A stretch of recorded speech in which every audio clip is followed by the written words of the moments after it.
Good afternoon. My name is Greg Mancios. I'm the director of the Murphy Institute, and it's my pleasure and privilege to welcome everybody here today. This afternoon's symposium is on emerging strategies in the labor movement. I want to thank Senator Savino for being our moderator today. I want to thank the remarkable group of panelists we have with us this afternoon. I want to thank all of you for joining us. Also want to recognize Arthur, the chair of our Labor Advisory Board. I saw him here a second ago. Just walked out. Okay, we'll catch him next time. I'll be back. As I think you all know, there he is, Arthur, and just want to recognize our chair. As I think you all know, this symposium is part of a series of events today marking the 30th anniversary of the Murphy Institute, honoring our distinguished panelists, and also launching a new scholarship program to promote diversity in the labor movement and in the field of labor studies. This evening's event is a fundraiser. Many of you have bought tickets for that event. We thank you for that. If you haven't purchased them and would like to, you can do that outside in the lobby. But I also want to mention that a number of major donors have gifted back their tickets. So if there's anybody here who would like to join us tonight, just see our staff outside the door here. We'd love to see you all. You're all welcome to join us. This is quite a group of activists we have here with us on the stage.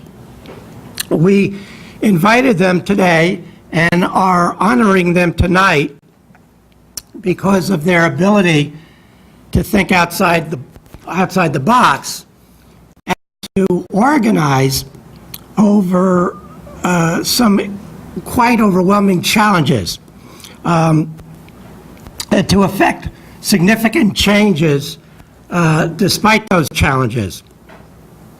I myself am personally awed by their abilities and humbled by their presence. I really salute you for all you've done to organize against overwhelming odds. I will leave it to our moderator to introduce them and to each of them to tell you a little bit about their work. But I do, however, want to say a few words about our moderator before turning the program over to her. Many of you know Senator Diane Savino. I can't really think of a better person to moderate today. Talk about thinking outside the box. Not that it doesn't have its controversies, but Diane has always been at the forefront of creative thinking. She comes out of the labor movement. She was the vice president of political action and legislation at Local 371. VAFSME. What you may not know is that she was a student in the Cornell, now Cornell/CUNY labor relations program, and served on our labor advisory board for years before she ran for office. So she's somebody who's very familiar with our work. She's been extremely, extremely helpful to us in Albany, and we're very, very grateful to her, not only for all the wonderful work she does on behalf of working people in Albany, but for her support of our programs. So please join me in welcoming Senator Diane Savino. Thank you, Greg, for that kind introduction. Of course, thank you for asking me to be here today and participate in this. And as I'm looking around the room, I'm going like this: hey, hi.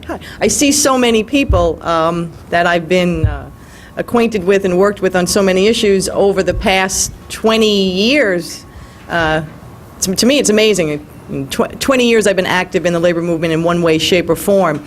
And as I look around, I see so many of my old friends. What that tells me is that I'm old. I remember when I was the young person involved in the labor movement. And that's what I really want to focus on for the moment. We're kind of at a crossroads in the labor movement. We have the old labor movement and we have the new emerging labor movement. Those of you who really work within the labor movement understand exactly what that means. Far too many of our affiliates who are in the old labor movement, and some of them date way back to the Middle Ages. I learned that at Cornell. You do. Medieval craft guilds were the precursors of our building trades. But there's this new emerging group of labor activists that are working in areas that are really not the traditional industrial manufacturing workforce. And we have to try and adapt our workplace to these new emerging workers and their leaders. You're going to hear from some very talented young people who've accomplished already tremendous things. I'm going to introduce first. I'm going to introduce all of them, but some of them I have a personal relationship with. Ai-jin Poo, the founder of the Domestic Workers United. I met Ai-jin 4 years ago? More than 5, 6 years ago. When she came to Albany leading a small group of women who had been left way behind by the labor movement and by our government, domestic workers. We all know the history of the National Labor Relations Act and its insistence on leaving behind domestic workers and farm workers. And while farm workers have had some intermittent success across the nation, certainly not New York yet, but we're working on that. We're gonna get another one in the history books, Ai-jin. Domestic workers had never been recognized anywhere in this country. And Ai-jin led a small group of domestic workers, nannies who took days off from caring for their families and would come to Albany and lobby. And when I tell you, I have never seen a group of people work as hard and lobby that particular piece of legislation. No professional lobby organization could have done it. They did it, and they did it the old-fashioned way. They sat down member to member. And they did something that a lot of people don't do when they come to Albany. They tend to only talk to people who agree with them. That's a mistake. You already have their votes. You need to talk to people that don't. And that's why Domestic Workers United was so successful in passing the first Domestic Workers Bill of Rights in the nation. And then we went on to California. You'll tell your own story. But Ai-jin is a leader. She's an internationally recognized leader now, and she's changing the face of the labor movement. Lucia Gomez Jimenez, she's the executive director for La Fuente. And she and I have not worked together, but I look forward to it. But she's also blazing a trail as a Tri-State Worker and Education Fund leader. Her goal is empowering immigrants and their communities. Again, the future of the labor movement and the past of the labor movement has always been in our emerging immigrant communities. That's the future of workers in this country, and it's so important that we have young activists there who are willing to go out there and organize those workers, many of whom are afraid of our government here, our institutions, and and even in many respects afraid of getting involved in unions. We're going to hear from her. We're going to hear from another amazing woman who is also kind of changing the way we look at workers. Sarah Horowitz, founder and executive director of the Freelancers Union. Young people don't work the same way we used to, right, Ed? I get a lot of young people, they come to talk to me, they put in an application for a job, and I look at their resume, and I look at them and think they're like unstable because they move around a lot. That's what young people do now. They resume build. They don't want to stay and work for somebody for 30 years for 40 hours a week. And there's nothing wrong with that. There's a place for that. But for other people, they want experience and they want to move. They still need protections in the workplace. They still need a place, someone who can speak for them. They still need the ability to access justice when they're cheated. And Sarah Horowitz and the Freelancers Union are leading the way for that type of a workforce. We have young people here, Alden Nesbitt and Mikkel Cricklow, dream activists and co-chairs of the International Youth Association. You can't come to Albany without seeing young people advocate for the Dreamers. And we all know who Dreamers are. They're young kids who were brought here by their parents looking for the same opportunities that all of us came to this country for, but they have questionable immigration status, yet and still they want to participate. They want to go to university. They want access to tuition assistance. They want what everybody else wants. And when they get that, they're going to give back what everybody else gives back. So we're going to hear from them. And finally, we have someone, she's not here yet, but you cannot turn on the television and see a story on the news about New York City taxi drivers without seeing this young woman, Bhairavi Desai. She is dynamic, she is smart, she's unique, and she's organizing another group of people that have always been outside the traditionally organized field. So we're going to get right to our panel, and we're going to let them tell you their story, and we're going to start with the infamous and the internationally famous Ai Jinpu, founder of Domestic Workers United. Thank you, Diane. Good afternoon, everyone.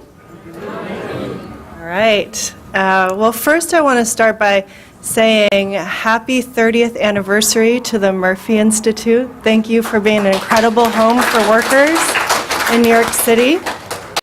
Second, I want to tell you a little bit about Senator Diane Savino.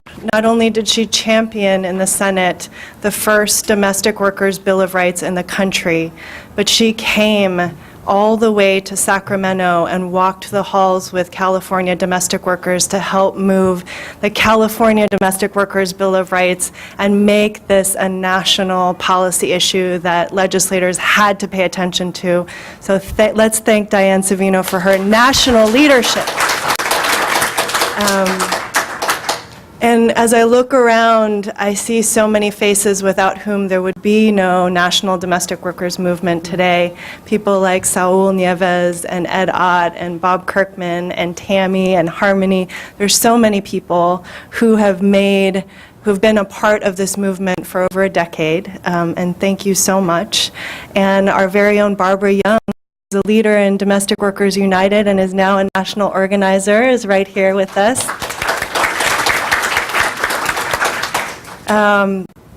So it's really great for me to be here, and funny that we're on a panel about emerging strategies, because when I think about this, what's emerging, I actually think about, how many of you read Us magazine? You can be honest. Occasionally. What is the nail salon? Even if you didn't buy it.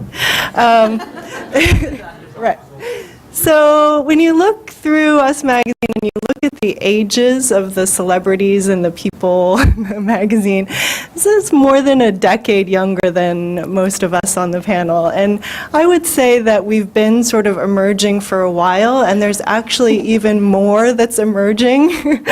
And so I want to just be clear that I'm talking about a movement that's been building and evolving and learning from movements past, but that there's so much more new that's happening out there that we have to create space for and recognize and appreciate. And I'm going to just point to some of those things at the end.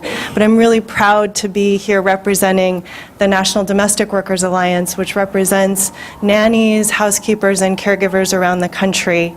And we've been organizing, domestic workers have been organizing in cities around the country for almost 20 years, beginning in some of the big cities like New York and Los Angeles. And for most of that last 15 to 20 years, the work has been very, very slow and incremental. The old-fashioned way, meeting by meeting, worker by worker, flyers, outreach, case by case, building very slowly. And when Diane talks about a small group of domestic workers, when we started, we were really a very small group where it was really a miracle to have 8 or 10 workers come together in one room together. And over the course of the last decade or so, that work has really been building and reached a point of critical mass where we started to reach out across cities and geographies around the country. And in 2007, we organized the very first national meeting of domestic workers in Atlanta, Georgia. And it was about 50 workers from 6 cities.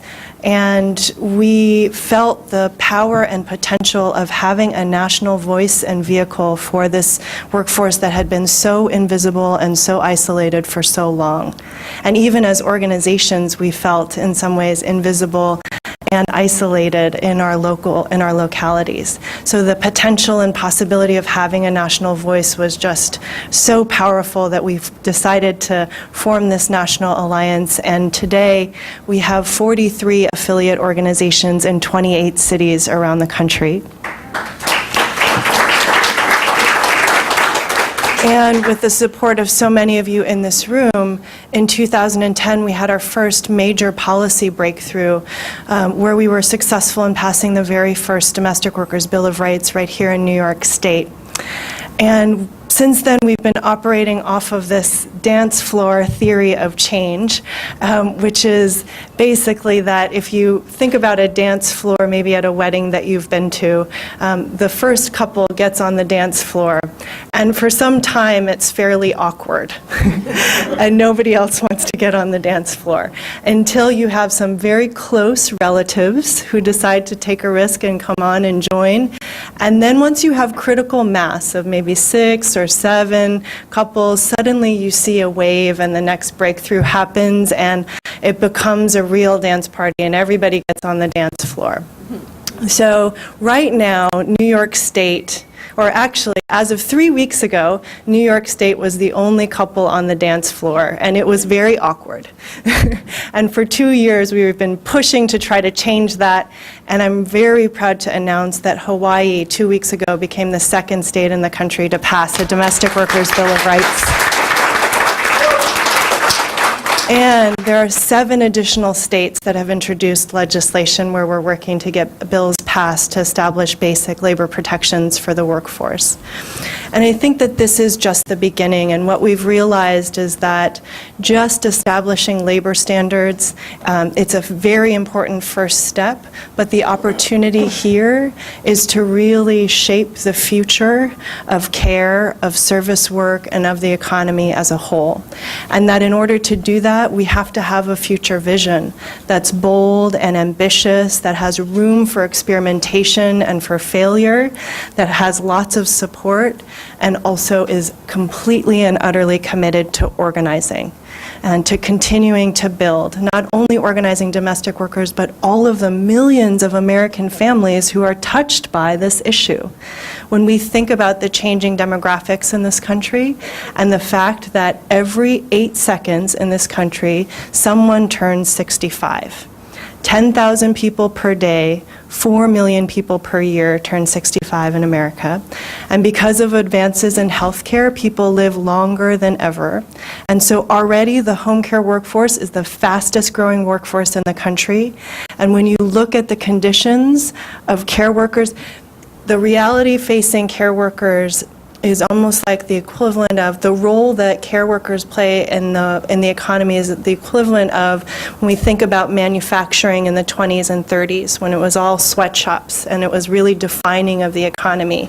And through organizing and through movements, we were able to transform those jobs from sweatshop jobs into jobs where you could take pride in and support your family and build opportunity from one generation to the next. And I think that a lot of these service jobs where we've been organizing in the shadows, as they become more defining of an economy that's harsher and harsher for workers, we have to have that same vision and ambition to transform those very jobs that have been in the shadows into jobs that are real pathways to opportunity and to strength for workers from one generation to the next. And that's the challenge before us. And we realize that in a lot of instances and in a lot of sectors, workers can't do it alone. So what we've done with domestic workers is we've formed a national employer association of people who hire domestic workers called Hand in Hand Domestic Employers Association. And we've launched a campaign called Caring Across Generations, which is all about organizing the millions of American families who are directly feeling the fact that we are aging as a country, whether you have somebody, a parent or a loved one who is in need of care or who you're concerned about, or you yourself are worried about how you're going to afford retirement and the support you need to stay independent and in your homes and communities, or whether you're a home care worker whose barely making ends meet, always on the verge of burnout, or you're a domestic worker who's getting pulled into caregiving without training, without support, earning poverty wages, there is an interdependence and interconnectedness of our experiences and a potential to actually put forward a vision for the future of care and for these jobs and for the safety net together. And so that's what Caring Across Generations is trying to do, is to build that kind of a movement to shape and the future of the economy in that way, using the lens of care and values and our relationships and our connected stories. And we're experimenting with different models of organizing. We're doing everything from building member-led small circles where they're working on independent projects together in Atlanta, Georgia, neighborhood by neighborhood, to building a social enterprise project, an online matching service to match employers who want to do the right thing with workers who are trained and organized and part of our association, to forming partnerships with social benefit corporations like Seventh Generation and other green cleaning companies to actually partner on promoting products that are good for workers and good for the environment. So we're trying to experiment with lots of different methods and modes of bringing workers together, tying together the interests of workers, consumers, employers, and families, and looking for ways to be self-sustaining as organizations and to continue to build voice, power, recognition, and interdependence among workers and the people that they work with for every day. And I have 1 minute left, and I just want to say that this year and this moment is incredibly important. We are in the middle of a big fight to win immigration reform in this country, which we are going to win. This is an opportunity to bring 11 million undocumented workers out of the shadows and onto real pathways to helping to strengthen the economy and our communities and our families around the country. It's also the greatest organizing opportunity of a generation. And I would say that it's our job to figure out how we, as organizations who care about workers and care about sustainability, that we should be the brokers of the new citizenship for the undocumented who are coming out of the shadows, and we should see this moment as an opportunity to build and connect undocumented workers to workers' organizations and movements and civic engagement and this work and this vision for the long term. Huge opportunity there that I'm hoping we can all talk about.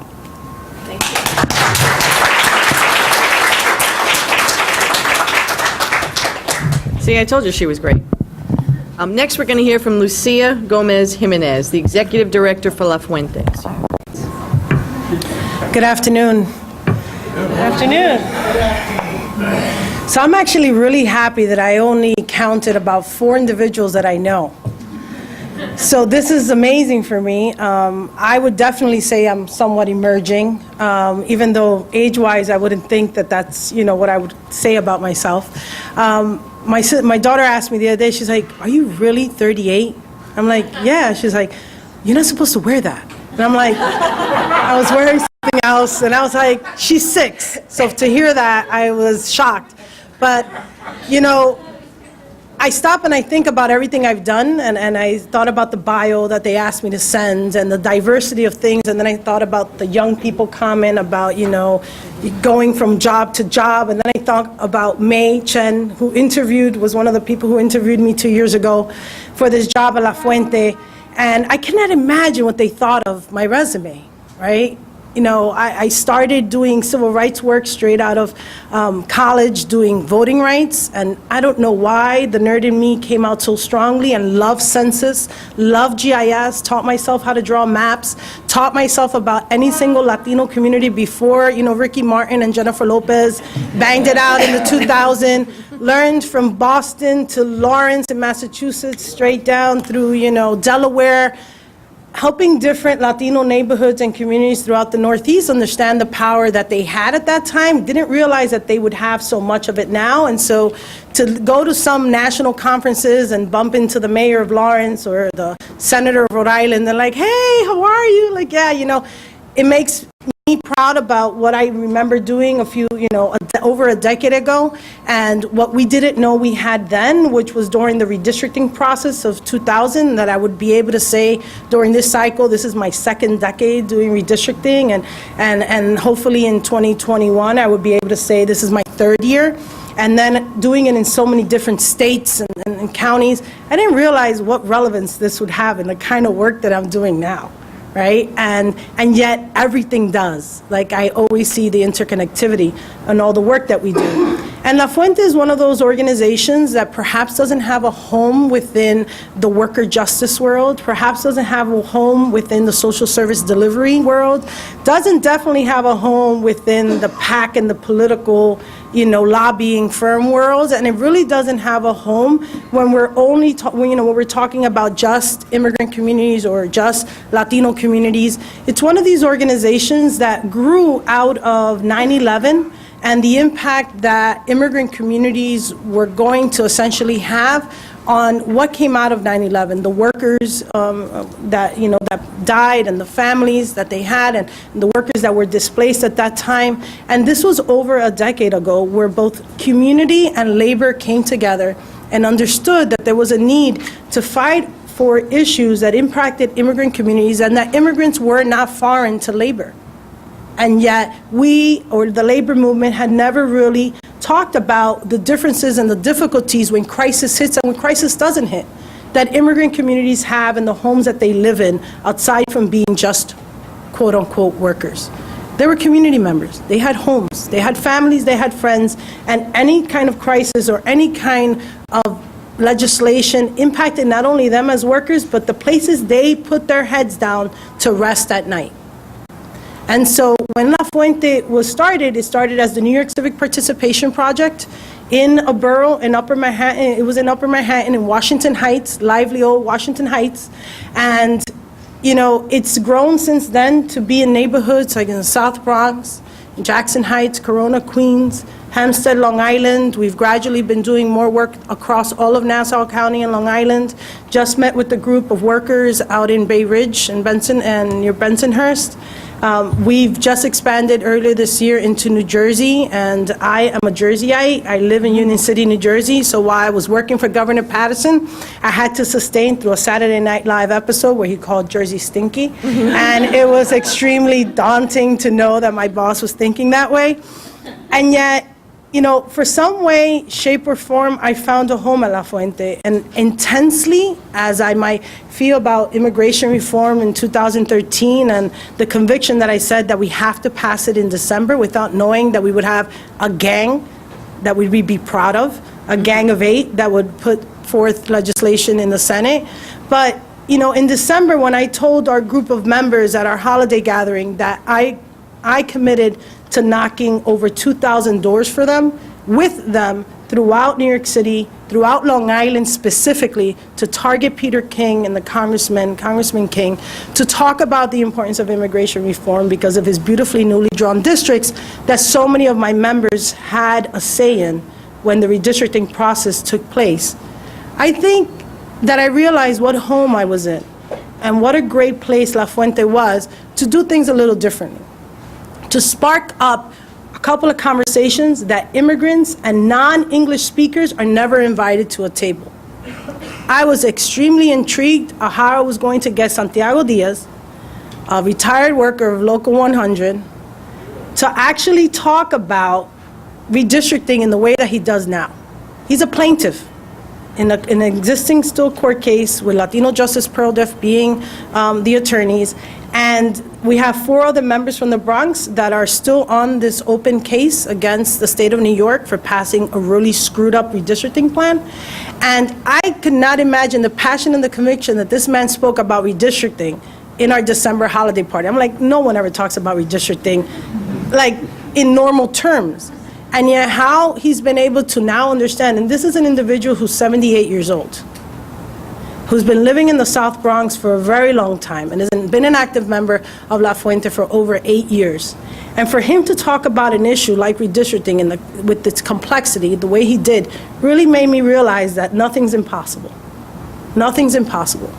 And we're right now in the process of gearing up for the city council and the mayoral races. And when I say gearing up, I mean, as a 501c3, we've pushed the limits within ourselves and within our community to understand that they need to participate civically in every single aspect of life. When we sit down with labor and we talk about participating civically, well, almost a lot of unions have political departments. They have candidates that they endorse. And yet as a nonprofit organization, we don't endorse any candidates. But we push and we ignite in people the need for them to engage and participate, from participating at the polls to not being eligible to vote, yet participating and pushing for enfranchisement at the city level, to then talking about the way in which an undocumented individual can ignite his neighbor to understand that their responsibility is to help them and participate in the electoral process. When we have such low turnout rates throughout many of our neighborhoods, and particularly in neighborhoods of communities of color, and in Black and Latino neighborhoods in particular, where voting is one of those special events they do for presidential elections, we found it very much easy to participate in Freeport elections in the village of Freeport on March 19th earlier this year, and tell individuals you need to participate in local races, because local races will get you those lights when Sandy hit and they haven't been repaired, and yet there's major crimes on your street. Local elections will get you a community benefits agreement so that they're not building a mall in the middle of the village of Hempstead without talking about quality housing and opportunities for individuals that will actually pay living and prevailing wage. Some of these issues that perhaps we take for granted in the city of New York, outside of the city of New York, there are major battles that still need to be won. And within the city of New York, we're still fighting major battles, with the Fairness Coalition doing their deed over in Flushing Meadow Parks, trying to ensure that there's green space still available for communities, and yet labor needing for new work to be generated, because not only do they need more labor members in order to ensure that they give back to communities, but communities need to understand the importance of having great paying jobs and the need to have labor be there to fight with them and ensure that they get community benefits agreements that are mutually beneficial for everyone. There's not many organizations, from my perspective, that understand both plights. The need for labor to be strong and committed, and for us to help labor, and for community members who are labor members. Not every single community member is a member of labor, but every single labor member is a member of community. And for us, building that bridge between different institutions across the board that are helping our workers grow, gain, be economically stable, have communities that they care about living in. I shouldn't be battling about whether or not I'm going to have an event in a park after 5 o'clock and how much police I need to have available there, because it's not a safe place after 5. Well, I'm sorry, how do you raise a child in a place that's not safe after 5 o'clock? In the summer, in the spring, when there's still light till 8. And yet you need extra policing. That's not a safe neighborhood. That's not the kind of environment that you want to raise your children in. And therefore, our community members, our members in our organization, strive to ensure that every single neighborhood across New York City, across the state, is just as safe, is just as qualified to have amazing schools, just as qualified to have amazing work opportunities, that they shouldn't be having the kinds of differences and problems that other neighborhoods throughout the disparities that the other neighborhoods throughout the city don't have. Yes, thank you, a minute. I think the last thing I'm going to say with this is that, the labor movement is very small. And I'm going to say the activists that exist, I'm so happy you know each other. I'm trying to develop a cadre of individuals that hopefully you do not know. And hopefully we'll be sitting with you a year from now, 2 years from now, 6 months from now, developing leaders that are amazing allies, that understand and really want to work together to ensure that their entire family and everyone that surrounds them have the best opportunities to succeed in the city and in the state. This is not about being each other's friends. This This is about being amazing partners and forging ahead and using the resources that we have collectively.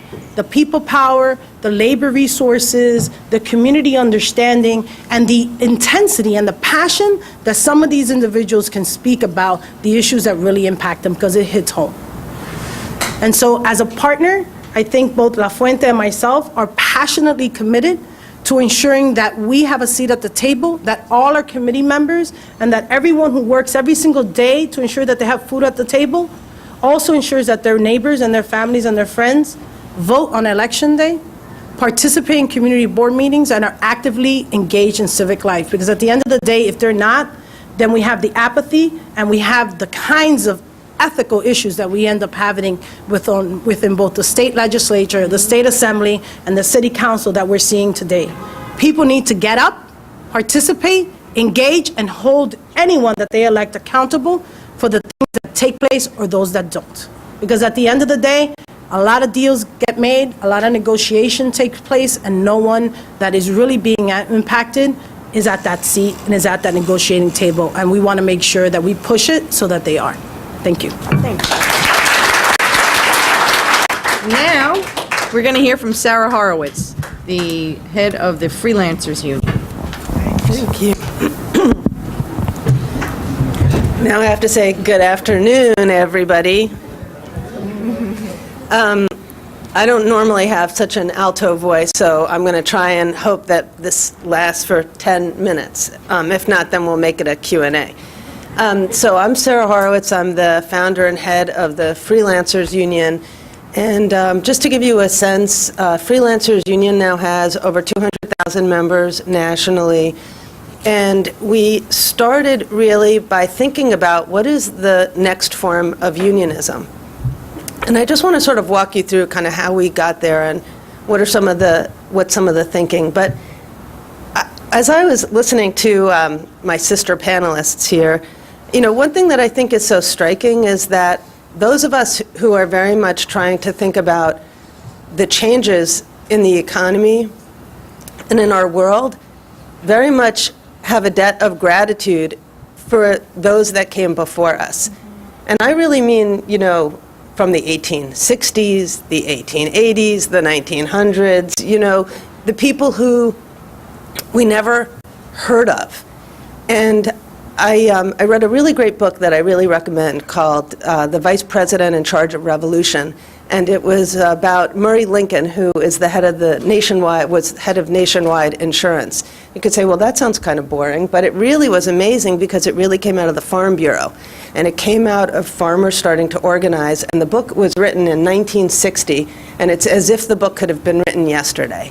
And once you start looking back at all these models, you just start to realize that a lot of these issues just repeat themselves and are cyclical, and that we're actually part of something so much larger than ourselves, that we're here for a moment in time, and that in this moment in time, we're here to do something, and we recognize that it's really just a baton being passed from one generation to another. And that's an honor to have the ability to get the baton to pass and to be able to run a lap. But I really do feel like you really do see that. At least I feel like that. Maybe that's a sign of getting old. I don't know. So I'm looking forward to the next generation of lap people as well. So, you know, one of the things in building Freelancers Union, I'm just going to walk you a little bit about sort of why did I start the Freelancers Union, and why is that so counter to the idea that this should be indigenous worker organizing as one of the major ways that we come to know organizing. And actually, so my background is I come from a labor family. When I was in 8th grade, I went to Quaker schools. I called my first strike of the girls. It was the 1970s, which I think you can blame a lot of things on in life. You know, you can always say, well, it was the 70s. And so there it was, and there was some kind of like International Women's Day or some such thing, and we had like this morning meeting, and I got up and I said, today is like International Women's Day, and the girls are going on strike. And I was in 8th grade, and my first class was French class in upper school, so I like did my thing and walked up the stairs and went to French class.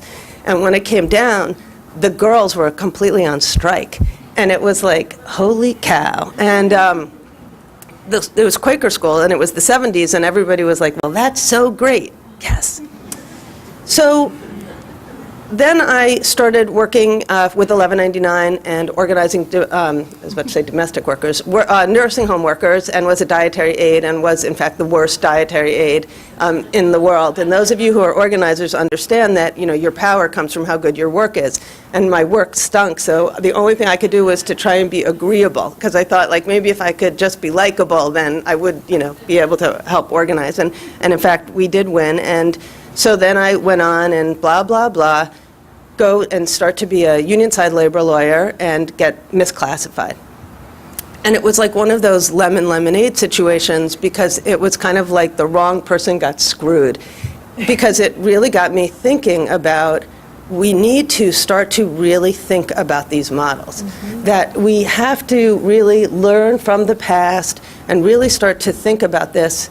And it really does have to be an entrepreneurial undertaking. And I can imagine people sitting around hearing that word entrepreneurial right now going, and in my family, we didn't think about entrepreneurs. Like, it was not like, oh, and my child's going to grow up and be an entrepreneur,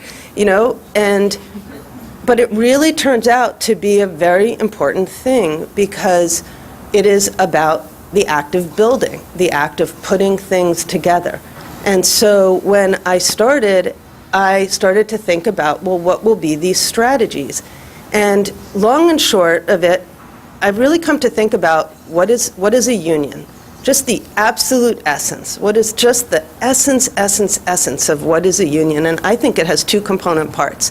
The first part is the ability of people to come together, and either to solve problems or take advantage of opportunities, but it is that idea of coming together. And the second is having an independent revenue model.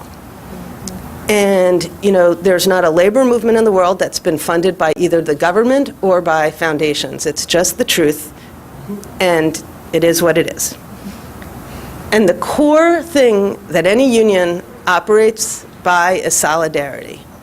And solidarity, I think, has become far too quaint a word, and is one that I'm thinking of changing my email thing to, like, in solidarity. So I hope that maybe that's one thing we can all start doing.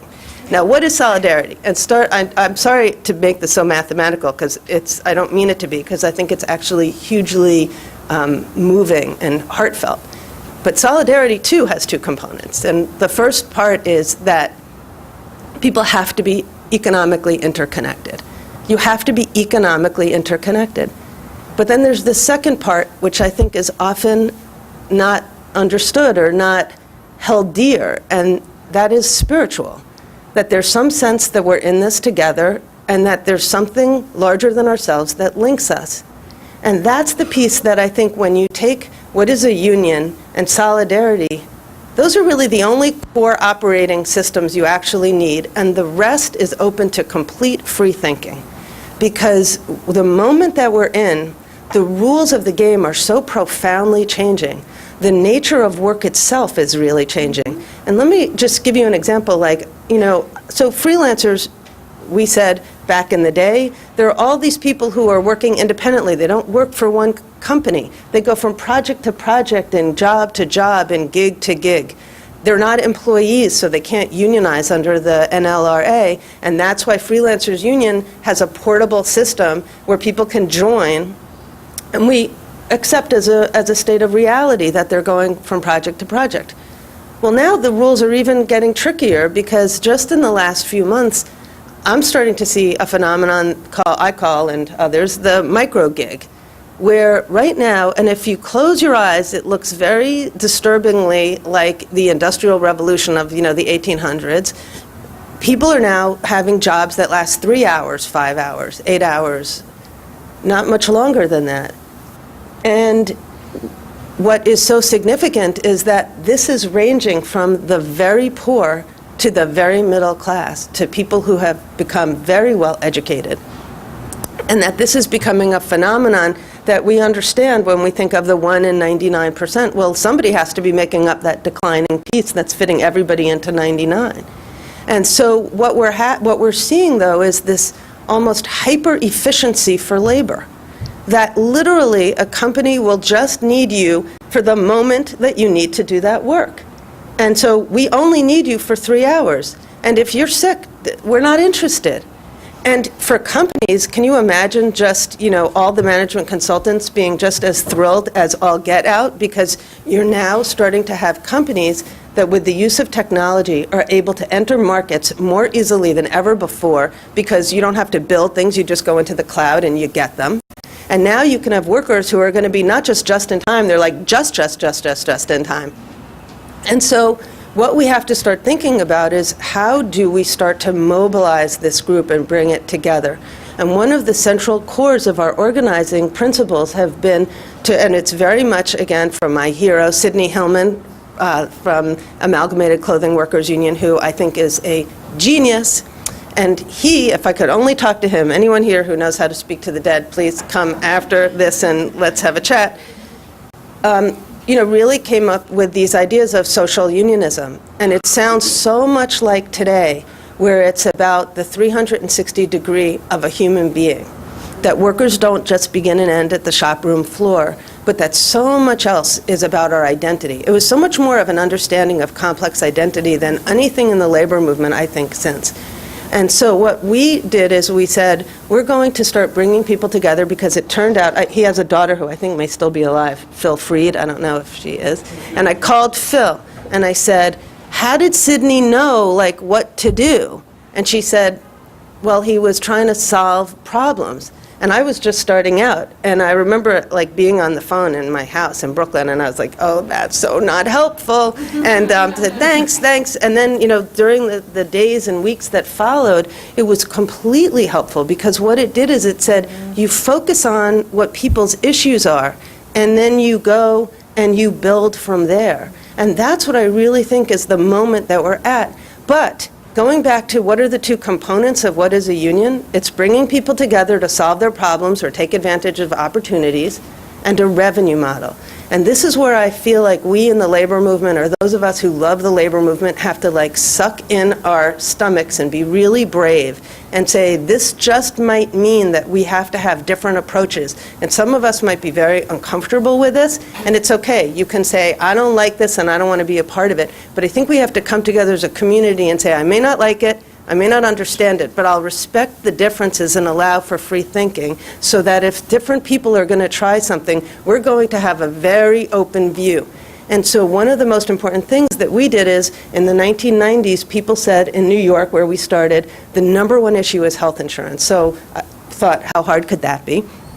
And so started little by little working up the food chain of insurance. And the long and short of it is that then we started our own insurance company that was very much based on a solidarity model, that it is an insurance company who can't be a Taft-Hartley, so that it will have the same kind of function, just like that. I say this to you as a metaphor, because I think that it's not that everyone has to now go and work on insurance, but that we each have to go back and think about what are the assets of our communities, and how are we going to organize and mobilize economically, and as part of that economic mobilization, build our politics upon that. But let me just underscore, some people, we may like what they're doing, and some we may not like what we're doing, but let's agree as a community that we will be open and respectful, because that's the only way that we're going to be able to have real experiments that will ultimately work. Thank you.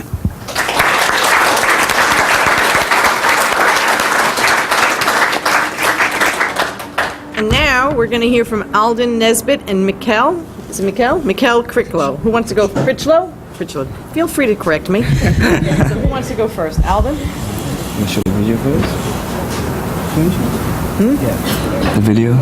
Oh, they have a video? Oh, they have a video. When I turned 21 and I realized that I was basically illegal, a second-class citizen, I didn't have the status as everybody else. I couldn't do everything that everybody else did. I literally, from 12 o'clock, the time that I turned 21, until the day I was 21 and one day, I locked myself in my room.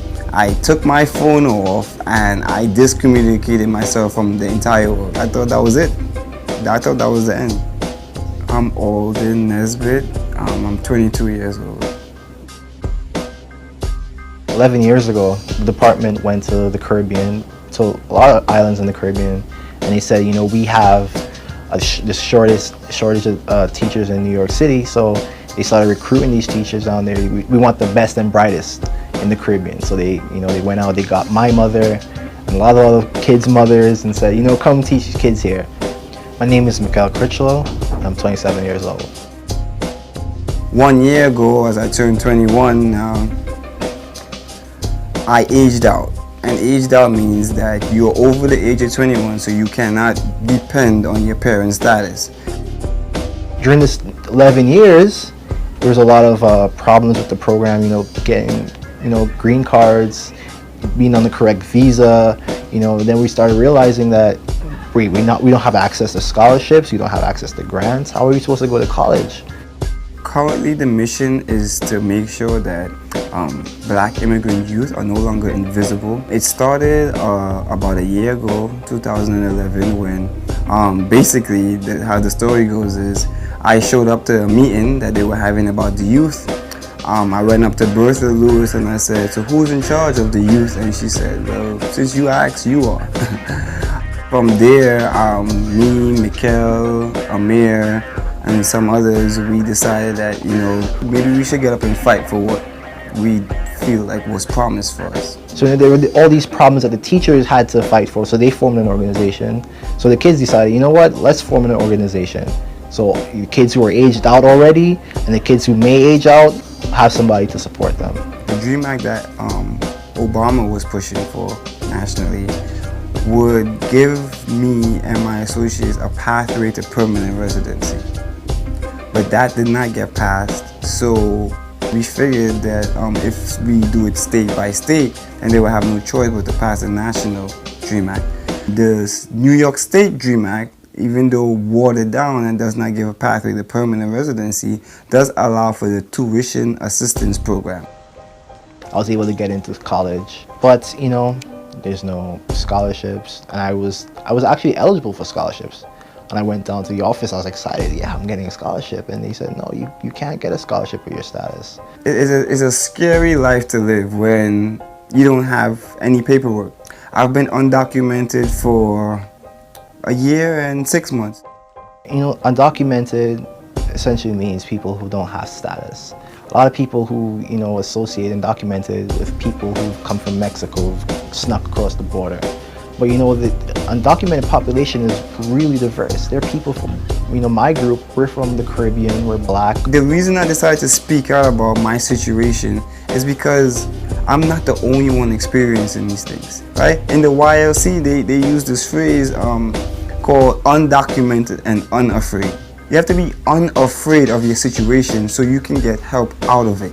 It's as simple as that. I hope that someday, because of my work, I will get a DREAM Act passed, or I will get, immigration reform passed. That fear still remains, of course, but at least I have an association of people who support me and people who are listening to me.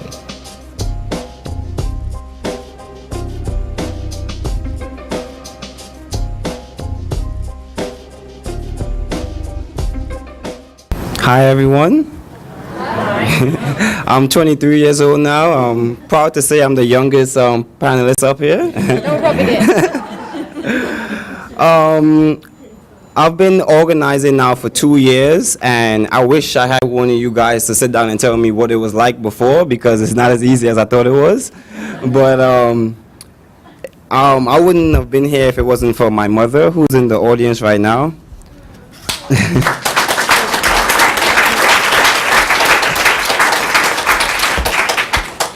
Like the video said, she was recruited here 12 years ago now. She's been teaching special education for 32 years. That's 20 in Trinidad and Tobago, my native country, and 12 years now up here. And very humble lady, by the way. She has Special Olympics medals, but doesn't tell anybody about it. And she decided that the Department of Education was taking far too long to give her and her colleagues green cards, because they said that they was going to have it in 4 years, and it took far longer than they expected. So they started a campaign called the Association of International Educators to somehow use elected officials' power to speed up the process for the permanent residency for the teachers. The issue was, like I said in the video, I've met with Bertha Lewis, and the issue was that the Department of Education didn't see the children of the teachers as clients because we didn't work for them. We were just dependents. So when we became 21, like I said, everyone thinks that when you turn 21, I don't know, you're supposed to be turning into a young adult in college, experiencing your life. But for us, when we turn 21, we come to a drastic realization that, you are no longer in status. You now are a second-class citizen, what I like to call. And it's really a shame because me particularly, I didn't even understand what was going on at the time. I was in college trying to get a degree in psychology so I could become a criminologist and, move on to do different things. But unfortunately, my path was deferred, to say the least. And, now I've met Bertha and we've started the Dream Deferred campaign. And this is where me and my co-chair, Mikhail Kirchhoff, started the International Youth Association. And we decided to fight for the rights and needs of all the undocumented immigrants, of recruited professionals. I would like to talk to you about some of the campaigns we've done, because even though we work on immigration, there's so much other things that goes on that affects us that we take part in because we know it can help and somehow it would lead us to what we desire. Well, about the Caribbean Dreamers campaign. That's something that I've just told you about. We believe that all children of all recruited professionals who was asked to come here by whether it was a private recruiter or was it by government, whether it was a nurse, a teacher, doctor, architecture, as long as you was asked to come here and you brought a child up with them, they deserve a clear, expedited pathway to permanent residency.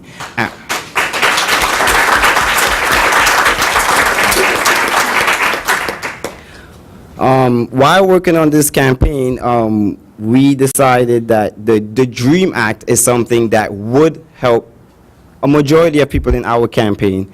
Unfortunately, like I said in the video, the National DREAM Act didn't get passed, but we started campaigning with the DREAM Coalition and, fighting for the New York State DREAM Act.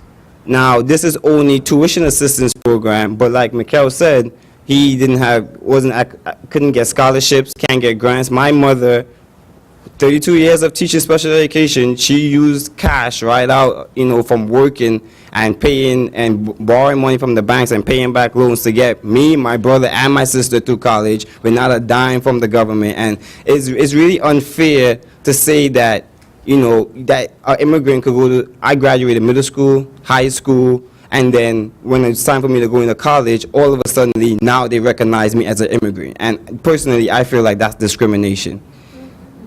Another campaign we've worked on was the minimum wage rally, because I don't know if most of you know this, but as an undocumented, alien, like they like to call us, we cannot work on the books. We have to work off the books, which means that, first of all, we can't unionize, right? So whatever happens at our job, we can be, told what to do, and if not, they could just fire us and find somebody else. My sister once worked like a 12-hour shift and probably got like $60 or $50 for standing up outside in the sun. Me, myself, I tried to do those jobs, but I couldn't. Like, it was something where I'd rather intern with the Black Institute, where I will be helping my situation, than to work somewhere which is a dead-end job that, that couldn't possibly get me anywhere in the future except a small pocket change. And the way the cost of living is going up, I could barely give me money to travel and to eat. So I didn't see what was the point in working for less than minimum wage. So we marched and rallied to try to fight to raise the minimum wage, because it affects not just the people who get minimum wage, but the people who don't get it also. Another thing that we rallied for and fought for was voter rights. Someone talked about districting earlier, and it's really unfair that, that every single individual is not represented equally when it comes to voting. Even though that we can vote, we do need people to vote for us, right? So we could have CIR, and we could have deferred action, and we could have the DREAM Act. Stop and frisk is something that affects us deeply. Especially, I don't know if you guys saw the cross streets, but we live in Brownsville, and there's 2 cops on every block, and we get stopped and frisked day after day. And yes, there is crime in the community, but there's no reason why innocent people should be stopped and frisked frequently over and over just because of the color of their skin.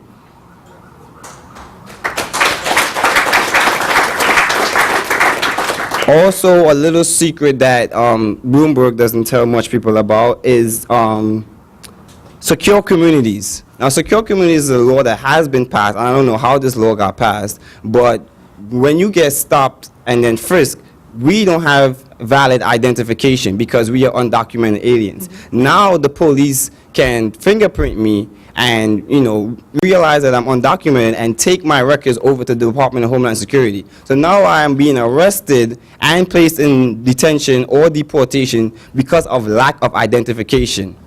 I was documented for 10 years. I've been living here. So for the 2 years I've been undocumented, that's what I would be arrested and deported for. And it's really unfair. And like I said earlier before, all of these things lead right back to discrimination. Last but not least, comprehensive immigration reform is something that we passionately fight for, but we don't want just any immigration reform.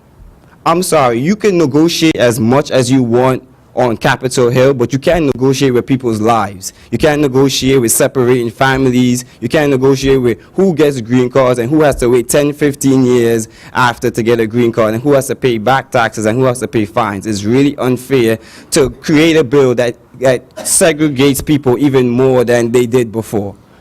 And that's the last campaign we're working on, but we will be fighting for everything right here and a lot more in the future. And like I said before, I'm only 23, so you're going to see me a lot more years to come. Thank you.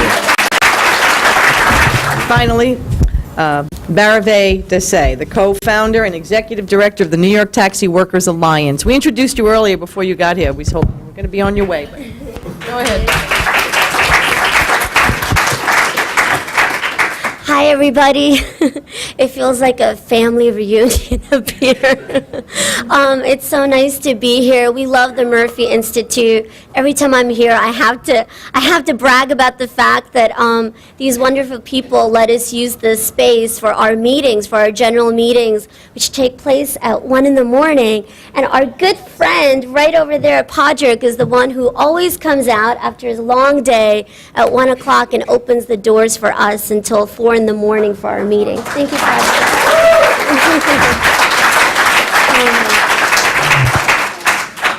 So the Taxi Workers Alliance, we've been organizing in the industry since 1996, and we've been officially as an organization since 1998.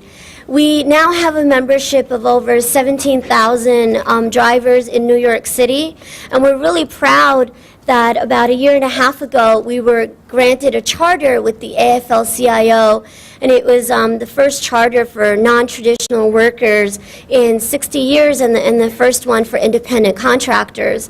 And it was a really long road to get there, because when we first started out, it was like, it's a cultural organization, right? You see a bunch of people of color, mostly immigrants, so it's got to be some ethnic thing going on there. And it's like, and then you had elements of the left that were like taxi drivers. No, they're the petty bourgeois. Like, how can you organize them, We just got it from every angle. All we knew was that we were workers, and workers are workers, and the government doesn't get to define us. Capital certainly does not get to define us. We define for ourselves who we are, and everybody has an inalienable right to organize and demand a better life for themselves. And so, we kept going, and, in time, I think because we really acted like a union, people really just couldn't deny the fact that we were a union. And so we were able to get chartered, and since our charter, we've been working across the country to build a national organization. And everywhere you go, this is just such a sweatshop on wheels. I mean, Drivers begin at a negative. In New York City, it's anywhere between $130 to $190 for a 12-hour shift. And, in New York, we begin at a really high negative, paying for the lease and paying for fuel. And day driver has no choice. You got to start at the morning rush hour. And because after 10 a.m. to 2 p.m., business really drops off, you have to wait again until 2 o'clock to really continue your shift in order to first break even before you take anything home for yourself. But interestingly enough, in a city like Houston, it's the very opposite, where, drivers are working a 16-hour shift, and within that 16 hours, on a lucky day, they get 3 fares. On an average day, they get 2 fares. They spend about 5 to 6 hours just waiting at the airport lot. And mind you, the Houston airport, it's the 7th busiest airport in the United States. But even when you go out there, you don't know where the taxi line is because there's no signs for it. In Austin, Texas, people pay $30 extra every single week for an insurance, a liability insurance, where if they're injured on the job, they're not covered by that insurance at all. And if there's no accident, and so the company has never had to use, your insurance coverage, and if you decide to leave that company, there's only 3 companies in the city, you are banned. Literally banned for 5 years from going back to work in that company. Talk about like a bad breakup, If you leave them, they do not forgive or forget. And meanwhile, right, when you're chained to that car, you don't make a livable income. There's no health care. There's no Social Security contribution. There's no sense of paid time off at all. In New York, we do get covered by workers' comp. In Pennsylvania, the drivers are not even covered by workers' compensation. So if you're injured on the job, there's absolutely no coverage for you.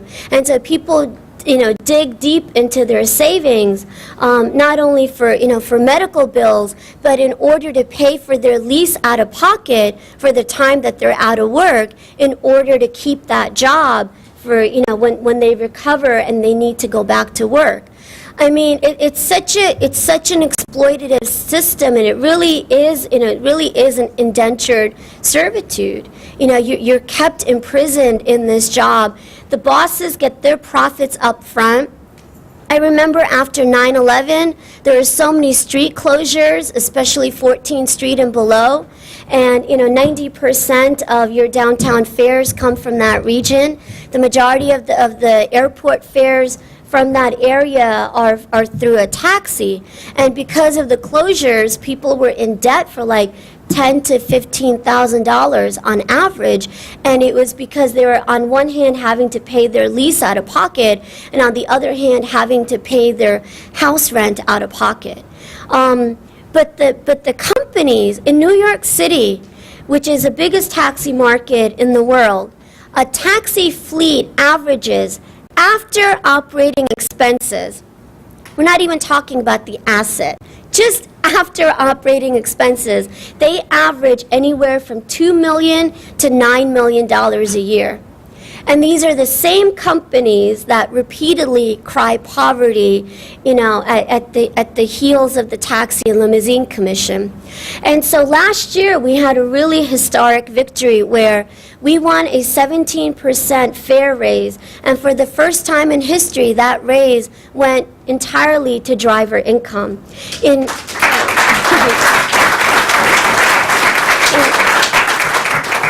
In addition to that, the TLC voted for, beginning sometime this year, 6 cents on every trip so fare's not going to go up again, but the money that the drivers collect, 6 cents from every fare, is going to be put aside for a health care and disability fund, which is the first of its kind.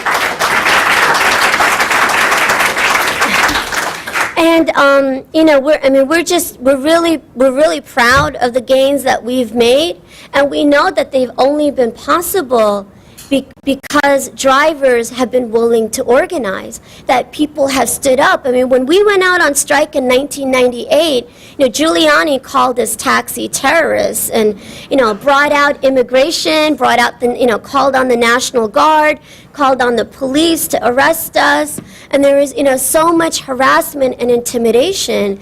And, you know, listening to, you know, our two brothers here reminded me so much of our membership back in '98, who, you know, many were in a precarious immigration status, and against the face of such intimidation, stood up and said, you know, well, what does it mean to live here if you can't live here with the right to dignity and justice? And so people stood up and fought back. In 2007, you know, when we went out on strike, there was a lot of disbelief of whether or not this strike could be pulled off. And when it was successful, it changed how City Hall began to talk to us. You know, we say all the time, sometimes in order to be heard, you need to not be seen. And so when those streets were stripped of the yellow, we got heard, you know. But, you know, what was really pivotal in that moment for us was, you know, they heard our knocking at the door. I mean, we were banging our heads at the TLC for years and years and years. Every public hearing we would attend, we didn't know which one of us was going to get dragged out or deeply insulted, you know. I mean, I can't tell you the number of public hearings at City Council, you know, I'd been to where, you know, they know I'm a woman, they know how to say my name, but every time they'd practice butchering my name.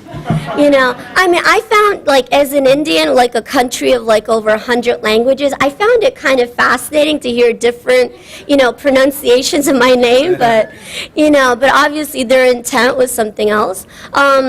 You know, but then in 2007, before we went out on strike, we were voted into the Central Labor Council under the leadership of our mentor, Ed Ott. And you know, Ed stood by us and he stood with us when we said we were going to go out on strike. And before that time, he got in City Hall to come in and listen to what we had to say. We negotiated, we couldn't, you know, they weren't willing to give us what we wanted, you know, enough for us to call off our strike, and we continued to strike, and, you know, we had the support of the Central Labor Council to, you know, to stand with us. And it gave us a certain level of legitimacy, you know, which was necessary to get, you know, to be continually heard, right? And it changed the political perception of us. And so, you know, to us, there's one labor movement. I mean, you could be, you know, it doesn't matter to us which federation you are aligned with. And the saddest thing is, it is the organizations that have continued to organize and struggle outside of the traditional labor movement that have understood all along that we are one movement. And, you know, we're really proud to now be affiliated with the AFL-CIO, but I really wish that more people within the labor movement understood that ultimately it's not about the affiliations and the charterships. It's about the fact that working people against tremendous odds have found creative ways to organize for power for themselves and have found the courage to stand up. And it's our responsibility as a movement to stand with working people in all their moments of struggle. I mean, I look at the freelancers, every time I hear Sarah talk, I'm like freaking blown away. They have 200,000 members. 200,000 members. There's many unions affiliated with Change to Win and AFL-CIO that have collective bargaining recognition, and we don't get to those numbers. And so when you look at what, you know, what organizations outside of traditional labor have accomplished, I think it's simply phenomenal. And we all know that when we work together, imagine how much more phenomenal our gains would be when we work together as one unified movement. And, you know, I just want to say that, you know, for us, you know, I mean, as Sarah said, you know, solidarity, it is at the heart of the movement. And whether it's within a union or within the larger labor federation, you know, it takes all of us within the larger movement to play our role to really build up the power of the working class. And, you know, I wanted to be a union organizer. I wanted to be part of the labor movement because I grew up working poor. And I knew growing up that the labor movement, the civil rights movement, the women's movement, these movements were the only hope that poor people had to transform poverty and oppression. And I think that that moral high ground that we as a movement have is really what has been at the heart that has fueled our progress for so many decades. And so we feel really proud to, you know, to be part of this broader community. And within the taxi workers, for us, organizing, I mean, we've gone to court, we've been shot down. We don't have the money to keep up with the lobbying from the other side. They have so much money. I say this all the time. They pay a lobbyist more in 1 month than we pay our staff in 1 year. And so we cannot compete with those numbers, you know. But they cannot compete with the moral high ground and the justness of our cause. And so that's what we put forward. So for us, at the heart of it, our strategy has always been about organizing. And so even as we build our national organization, while we're looking to build political power and legal resources and using all sorts of strategies and tactics, even for an organization of drivers anywhere in the country to affiliate with the national, they have to show that they've gotten at least 10% of the active driver force to become dues-paying members. And, you know, in an industry where you don't have dues check-off or collective bargaining, and where people are completely scattered and oftentimes making below minimum wage even after working 60 hours a week, it's actually a pretty difficult goal to reach. But I want to end by saying that we're really proud that Austin, Texas, has become the latest affiliate of the National Taxi Workers Alliance. So we now have New York City, Philadelphia, and Austin, and Chicago, Houston, Dallas, and Washington, D.C., and Atlanta, Georgia are all on the verge of becoming the next chapters of our national movement. And for us, you know, we say all the time, I mean, who knows better than taxi drivers and immigrant taxi drivers to cross the border? You know, so really, for us, there are no borders in our movement. If capital can move freely, why can't workers? And certainly, why can't our organizing?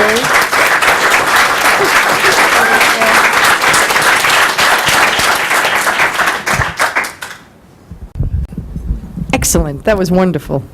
And inspiring. It kind of reminds me of why, you know, I get excited about the labor movement.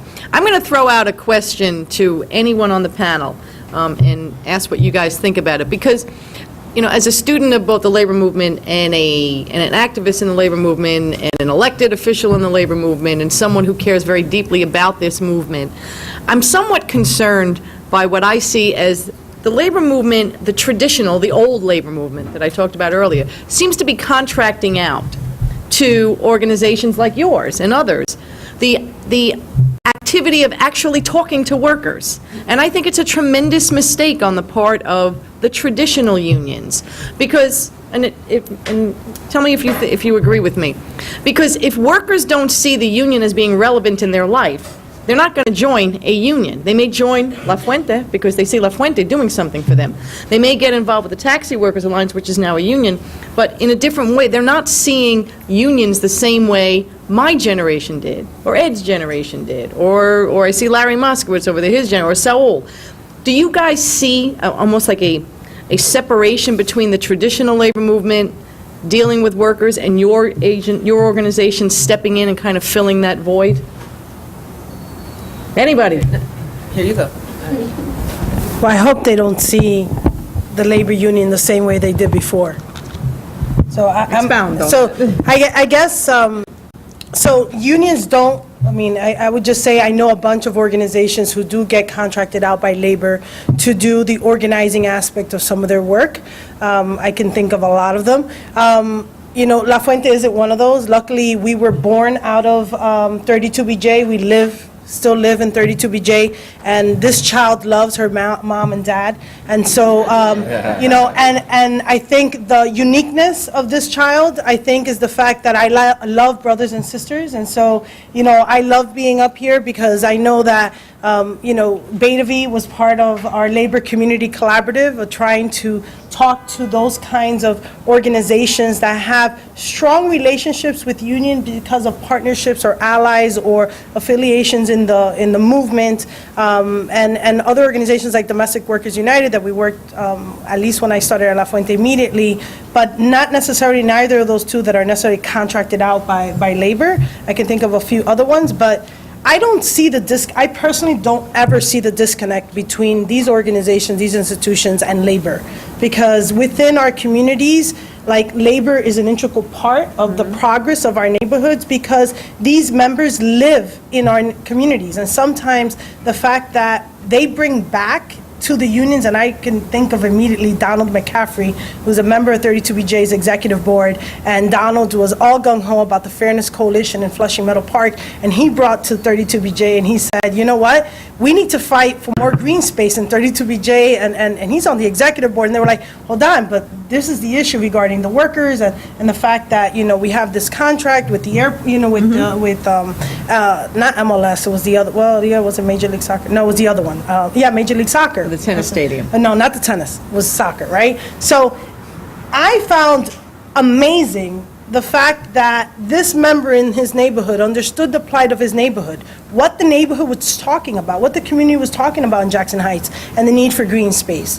And yet, he also understood and had an opportunity to sit down and speak to his colleagues and to the members of the union and say, hold on a second, this is also the issue of the union regarding growing a membership, prevailing wage, the negotiations, the deal. Why don't we broker a real conversation about where we can both get something out of this? And I think that the fact that he had in his mind the relationship with La Fuente and the relationship with communities, and understanding that he also had a relationship with labor and a relationship with, you know, the worker aspect of his life as a residential super, I think it was an amazing opportunity for people to stop. The lines are totally blurred. They always have been. And the fact that we've seen workers as workers, and I sometimes hate when we talk about it that way, like workers. I'm like, they're individuals. They have names. They're people in their neighborhoods. And when we just make a price tag because they make money, because they have salaries, they're just a bunch of workers. I love the idea that labor unions understand, or are eventually going to understand, the value that these communities are making connections with people every single day, something that they probably missed the mark on.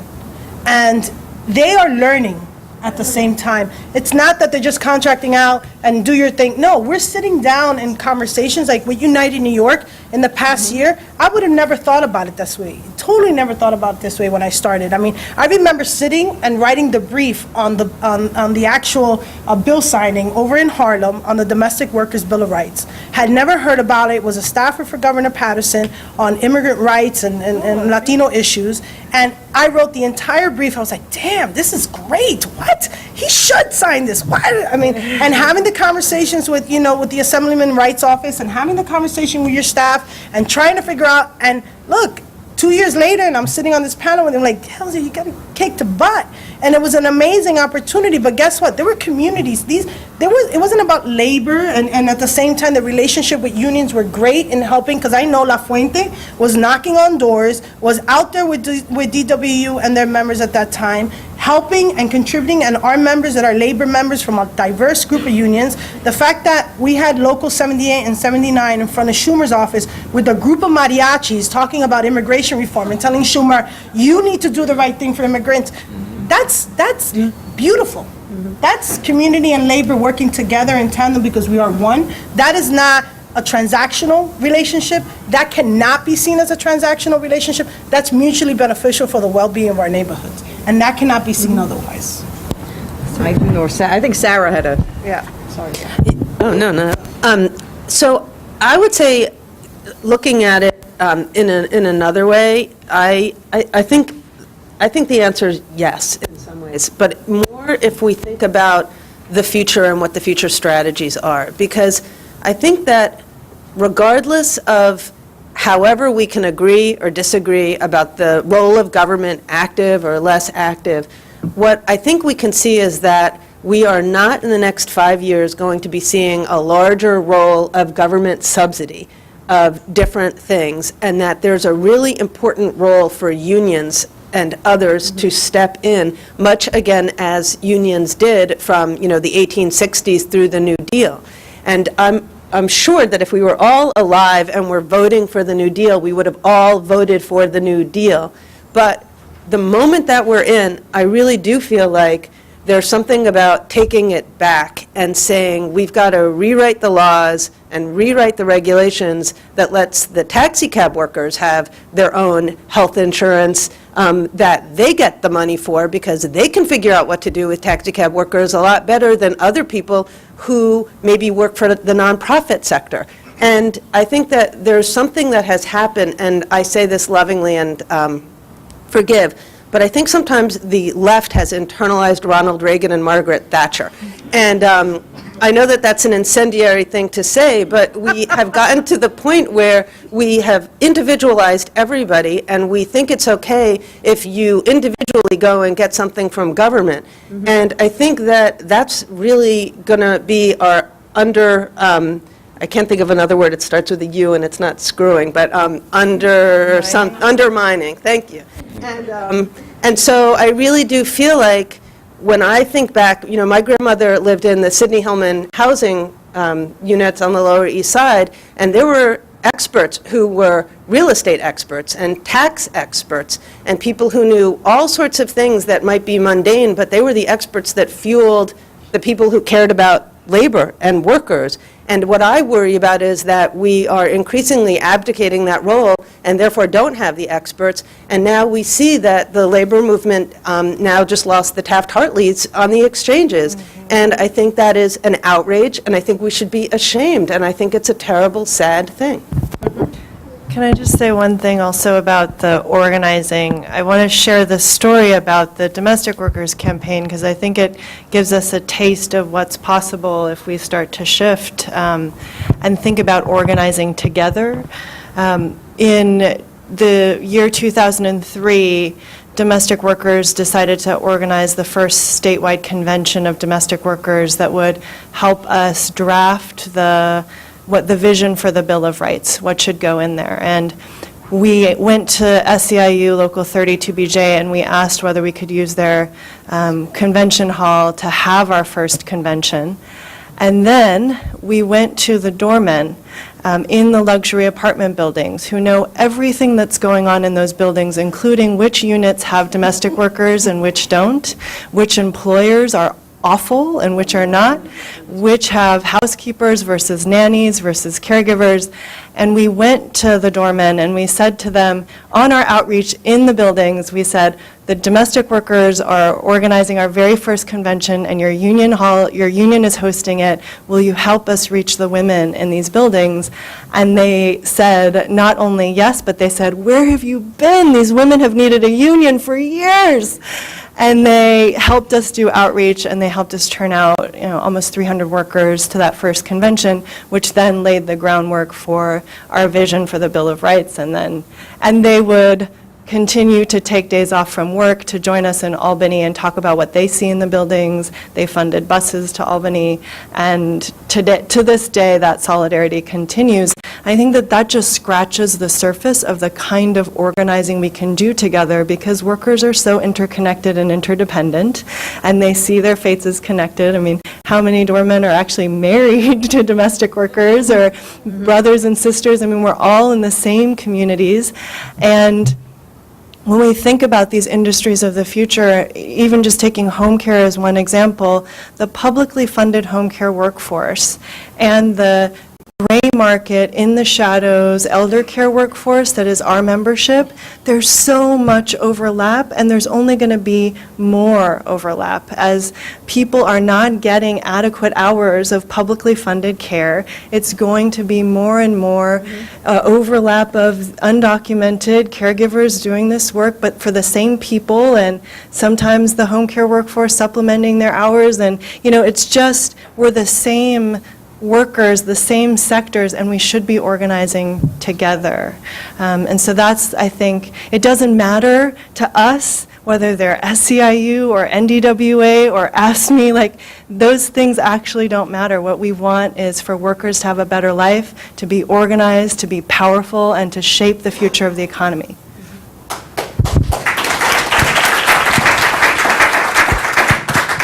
Hi everyone, my name is Mikhail Critchlow. I'm also in the same situation as Alden. Sorry. Better? Yes, my name is Mikhail Critchlow, and I'm also an undocumented dreamer like Alden. I think it's key to note that even though we're undocumented, our parents actually are documented, and they are union members, they're teachers. So for our campaign to move forward, the union really we have to work in hand, the campaign end and the union end, because, documented people actually have, everyone's related to somebody undocumented. So, as a union, you have to think about not just your union members, but their families as well. And so that we have to work hand in hand together, coming forward. We have the city council and, local government and federal government, they're all going to be pushing these immigration bills because, that's the hot topic now. So we really need the unions to really work with the community groups to get these sort of reforms passed. Because I'm going to ask another question on the idea of organizing. Sarah, I think you mentioned the concept of solidarity. Those of us who've been around a long time know that solidarity is often a mile wide and an inch deep. It's a problem that we've, right? But you guys are organizing workers in a very different environment than the traditional labor movement has done.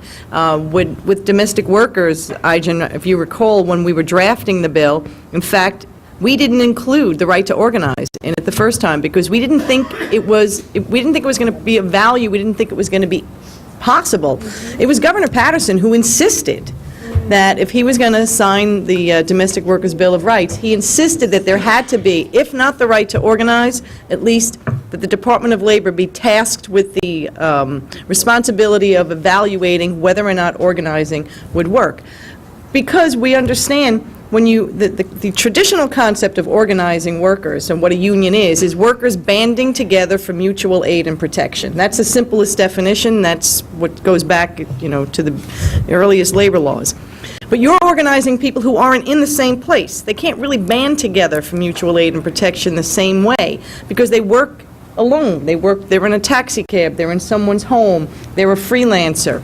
So how challenging is it to deliver the traditional, union message to people who are scattered and apart, and most of their workday they are by themselves? You want to start? You go.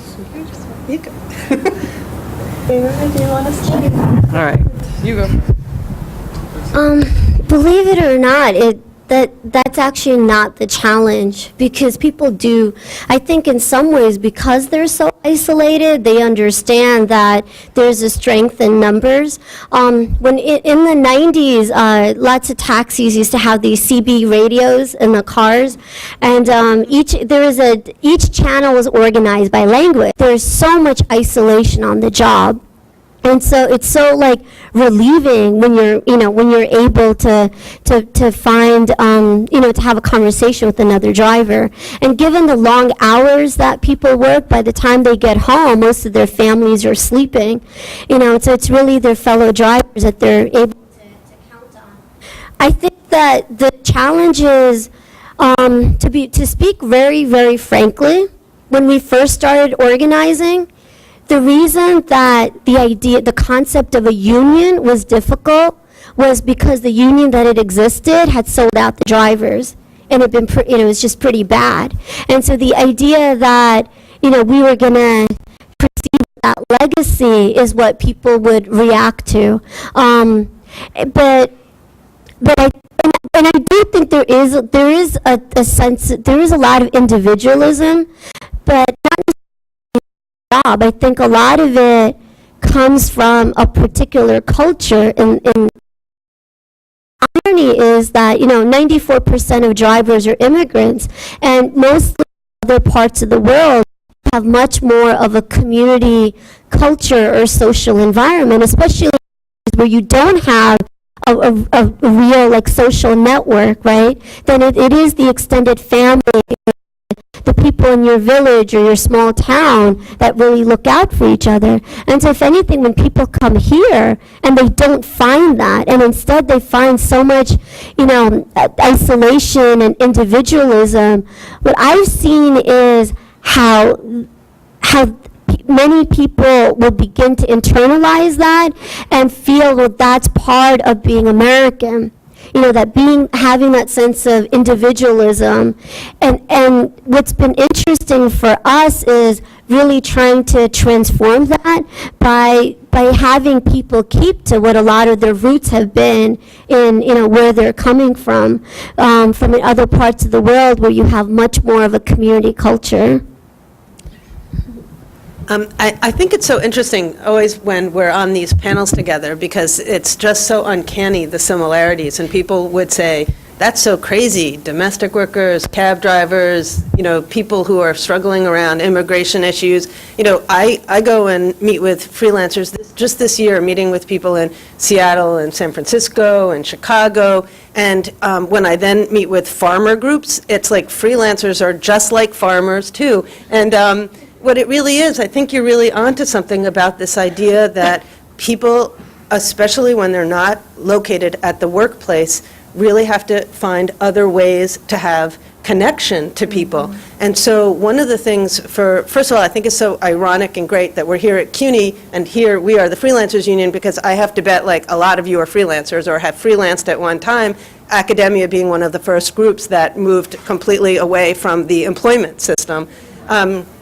And so what is so significant that I found with freelancers, and it's just that because it's so enabled by technology, people have formed these unbelievable informal networks.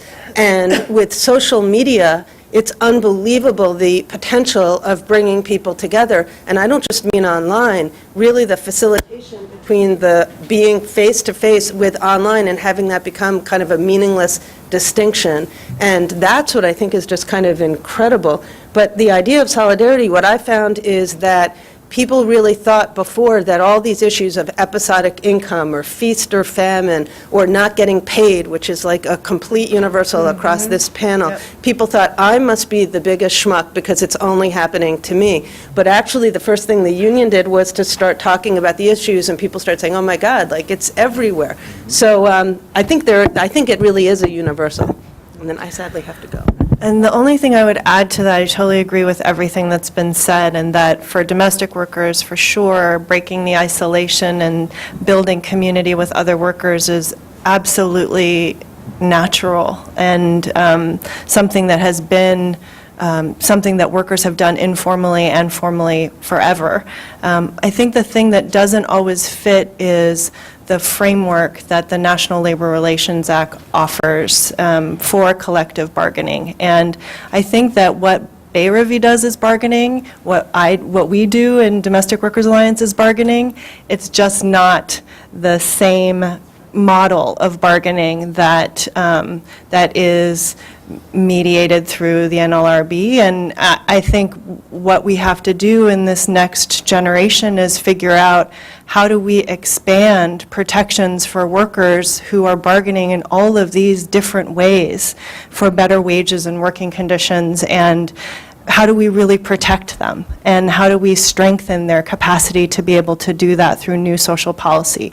So that, to me, is the challenge ahead, because fitting into the model that was created in a totally different economy and a totally different moment in history in this country is not working for us.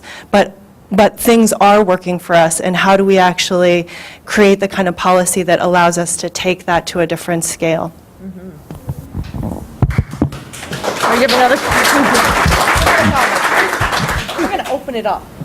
I just wanted to add to what Aijin just said. I mean, so we hear all the time, right, in our industry that because we're independent contractors, I mean, the idea of us not having collective bargaining is one piece of it, but what all that extends to is you don't even have a right really to wages. You don't have a right to an income because technically these are not jobs, right? That this is, you're an independent contractor, you're a small businessman. There's a risk for every businessman, right?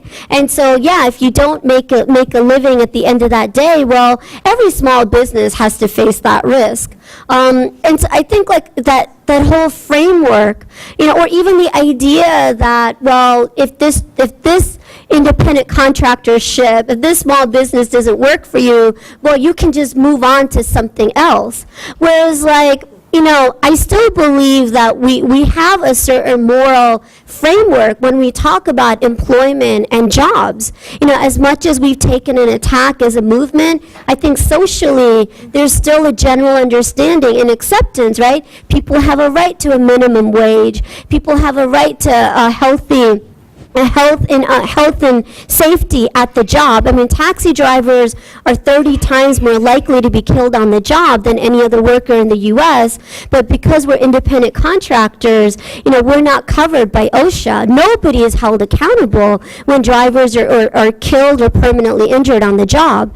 And so once there is that framework that this is a non-employee, then it steps into this as a non-worker, and therefore, and you add to that, right, all the layers of, we're talking primarily about people of color and immigrant workers and the low-wage sector. And so when you add to it all these other layers, it just becomes so many degrees of dehumanization, where reaching for collective bargaining, there's so many obstacles before you even get there as to, as to the level of rights that we're told that we are entitled to.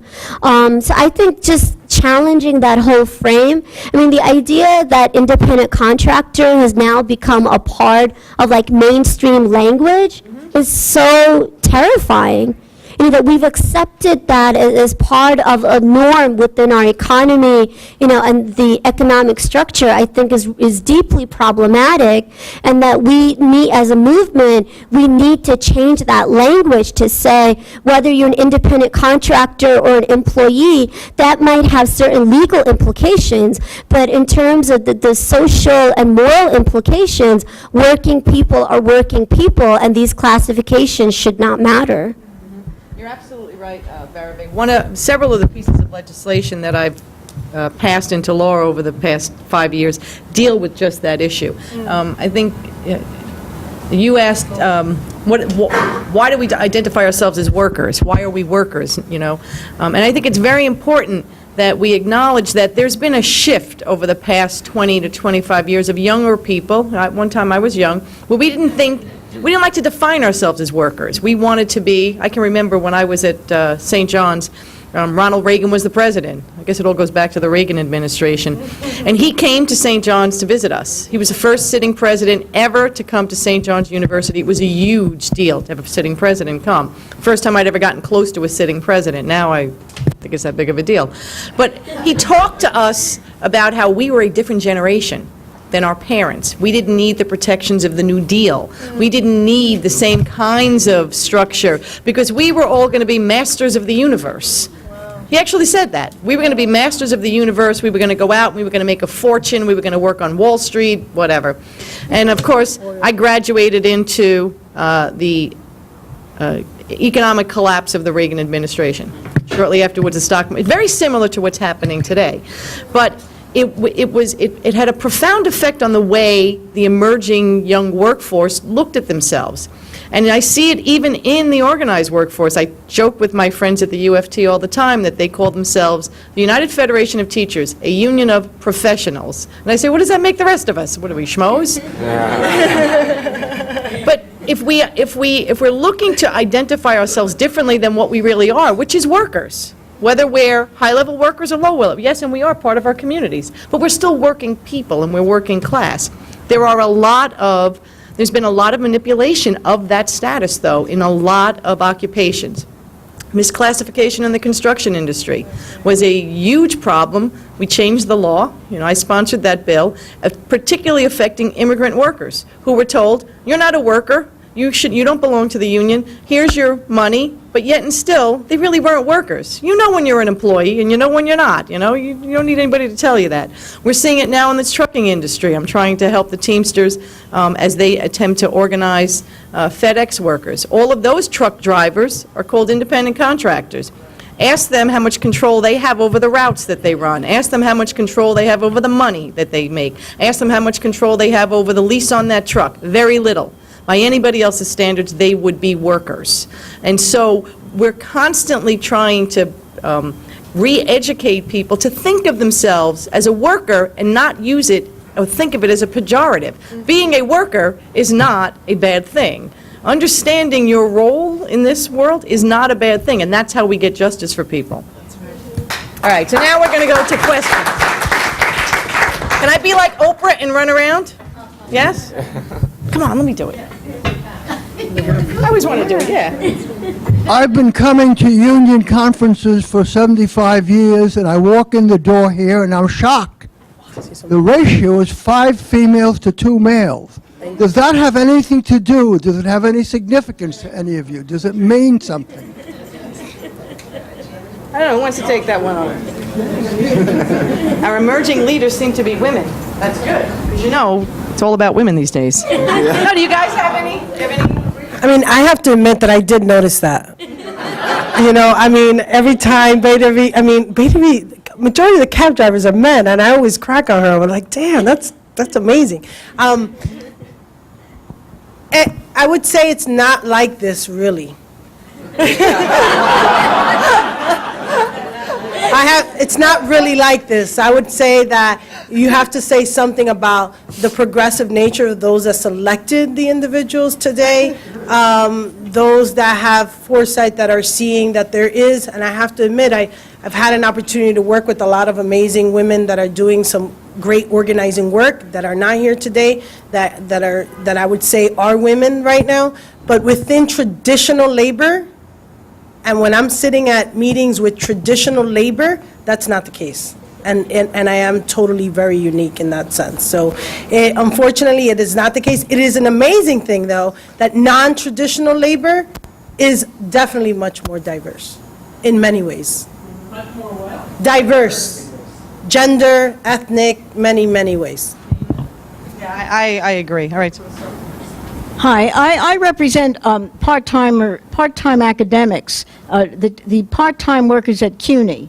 And let me tell you, this is part of this deal, because CUNY has managed to outsource, as it were, within the city. In other words, they pay a teacher who has a lot of education, 12,000 out of our 25,000 members of the Professional Staff Congress are part-timers. They don't have job security. They're working on sometimes an hourly or sometimes a year appointment, but for the most part, they are underpaid, without job security, and this is in the institution that is an engine of the city, and we're having a hell of a time making any gains. And many of the academics in the world, in the CUNY system, don't want to deal with it.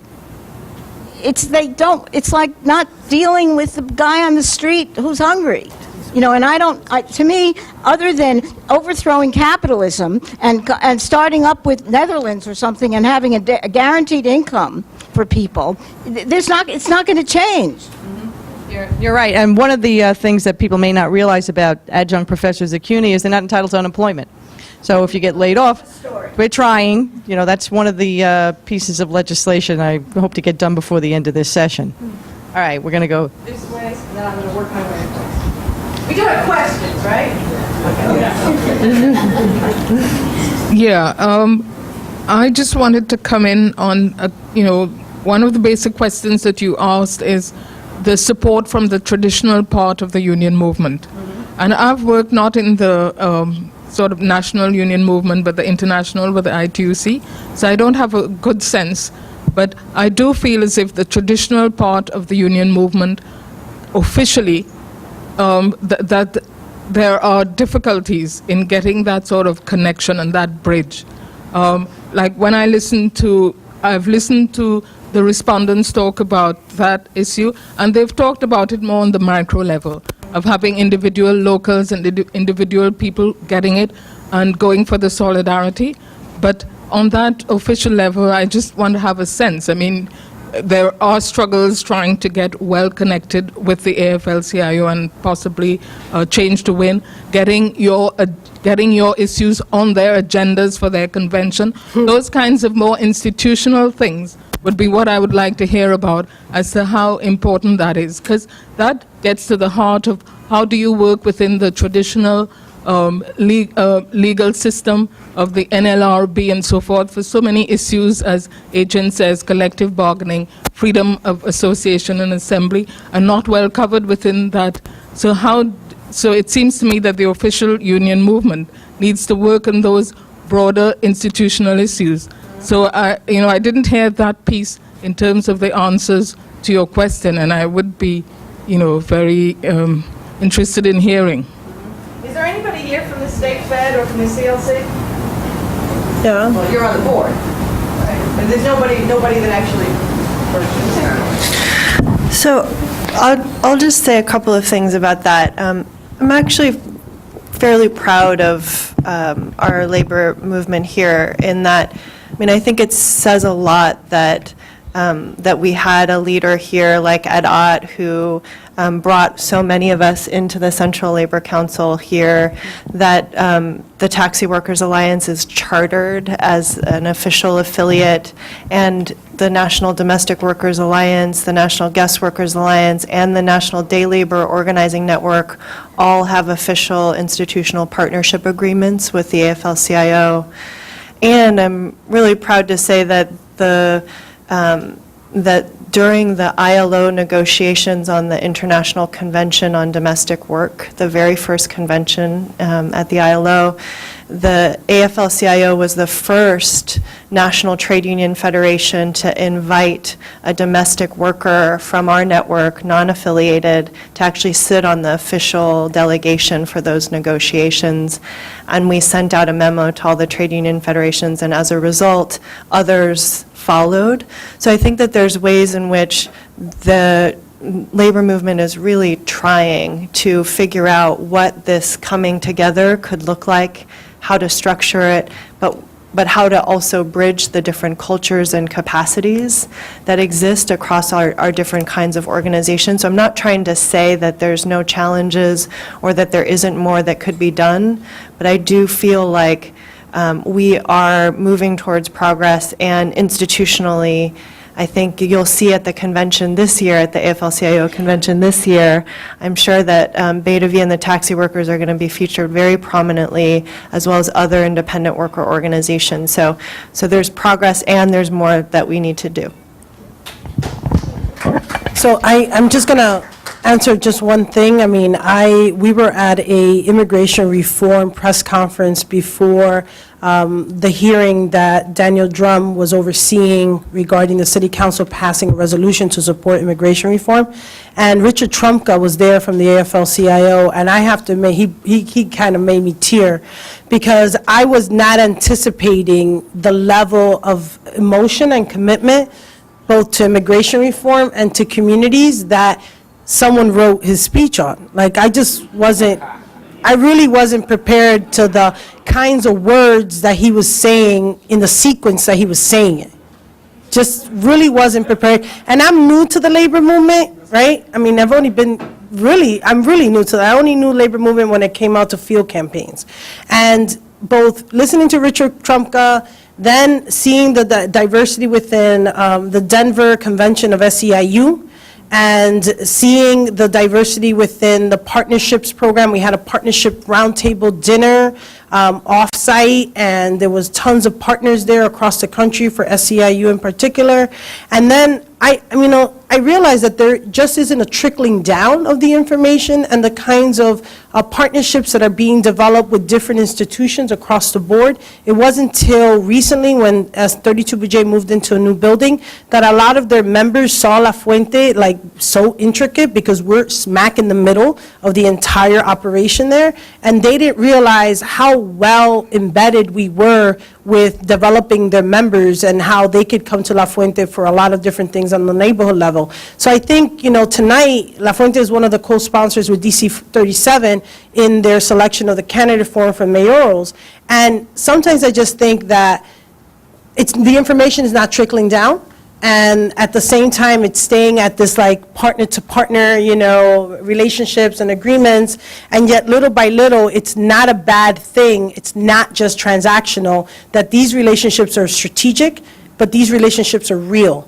And there has to be a commitment to ensure that we get to speak at more opportunities with members within their unions, right? And develop that opportunity so that they understand how important it is for their union members to know that there's strong relationships around issues, around ethnicities, around diversity that is taking place every single day among the staff level, and as well as the board and the leadership at the unions. So that needs to happen. So I guess maybe I'm one of those people that Diane referred to as being a medieval worker, before. I don't think she meant it that way, but I've been an industrial union worker for 45 years. I'm currently Secretary-Treasurer of the United Steelworker Local in New York and New Jersey. And for that period of time, the 45 years, from the minute I set foot in the factory, I watched traditional labor contract progressively to the point where it's nearly impossible now to organize. In fact, the National Labor Relations Board is non-functional because the Republicans are blocking the 3 nominations that Obama made. I almost say Clinton, that's how far back I go, right? That he's made so there's no quorum. So my question, and I hear about you talking about traditional labor, National Labor Relations Act. To me, the National Labor Relations Act, when Sarah talked about social unionism, when it first came into play, the unions were much more socially orientated, much larger in their vision, as codified unions as collective bargaining and organizing, and restricted that activity to the point where it's almost impossible. So if there's one policy that you would like to see changed in the National Labor Relations Act, what would that be? Would that be the elimination of the designation of independent contractors or card check, or what would it be that would make it more viable, your organization more viable and more able to organize? Take that. I got an answer. That's such an interesting question, partly because, we know we're excluded, and we know that that's just not going to change anytime soon. And so to be honest with you, we've actually never spent a lot of time really looking at the NLRA and trying to understand. We just know it's really backwards and it doesn't speak to us. And, I think the approach we always took was, if you build, if you build it, they will come. Well, if you build yourself up like a union, they got to bargain with you. And that's, we've been able to reach that point now. It took a really long time. And so it's true. On the other hand, you could look at it and say, well, hey, if the NLRA had been different and it did recognize, we're not independent contractors. There is a concept in Canada of dependent contractors. And if you're a dependent contractor, you do have a right to collective bargaining and forming a union. We think that is that's something really worthy to look at in the context of the U.S., where the fastest growing segment of the American workforce is contingent labor or independent contractors. And so, for us, it would be about having just some sort of even a new legal structure, because I'm not sure we necessarily want to fit ourselves into the current one, which is so deeply flawed. But, having a different kind of a legal structure that recognizes not only the current changes in economy, but recognizes that fundamentally the economy changes.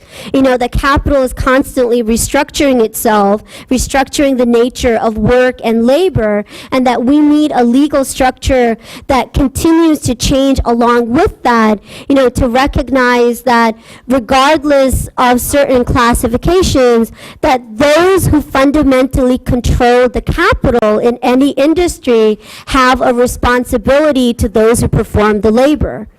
You know, and I think that, I mean, that's something the NLRA really doesn't recognize at the heart of it, but I think a different kind of a legal structure is to us what would really be necessary. All right, so we have a few minutes left, so we have 1, 2, 3, and then Iris.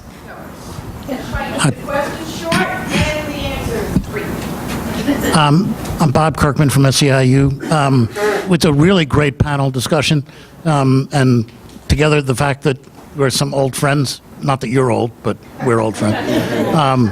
As one of the old timers, I started in the labor movement in 1970, and I was always against the traditional way that the labor movement was run. I'm happy to report that we didn't do a really good job in changing many of the traditional things that held back workers in this country, but you guys are really doing something that's very important. So I want to ask some questions about, because you talked about the moral high ground, and I think that really a big part of, one of the things that SEIU did when Mary Kay Henry became the president of SEIU was starting something called the Fight for the Fair Economy.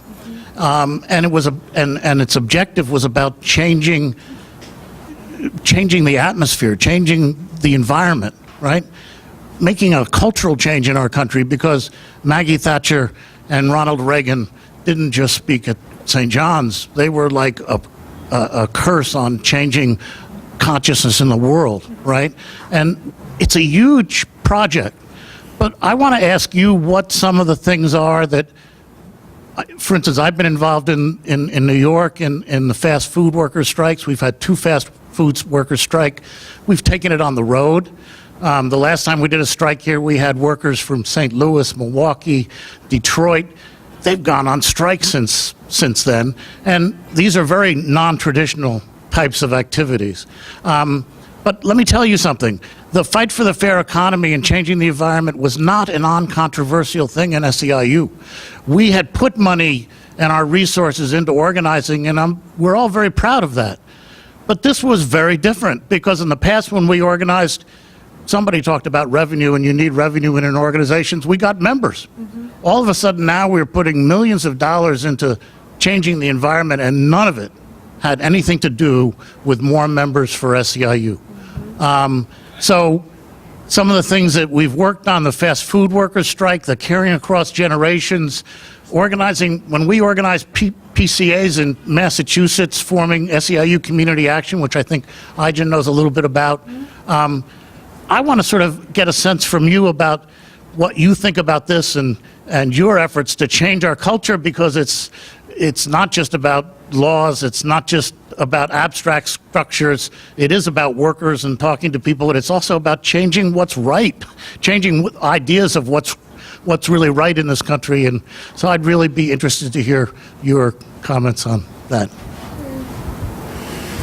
Well, I'll just say that, you know, when I think about the fact that we are, just because of the way the economy is changing and the workforce is changing, losing union members at a rate of at least 300,000 members per year, that we are in a situation where we have to do some pretty bold and large-scale shifting and changing and experimentation. And I just want to say that the Fight for a Fair Economy effort was really, I thought, inspiring in that it was trying to do something really big and different and putting real resources behind it. And I would love to see more of that happening. You know, I think that the infrastructure and political capacity that the trade union movement has is such a huge part of any political capacity we have for anything good in this country. And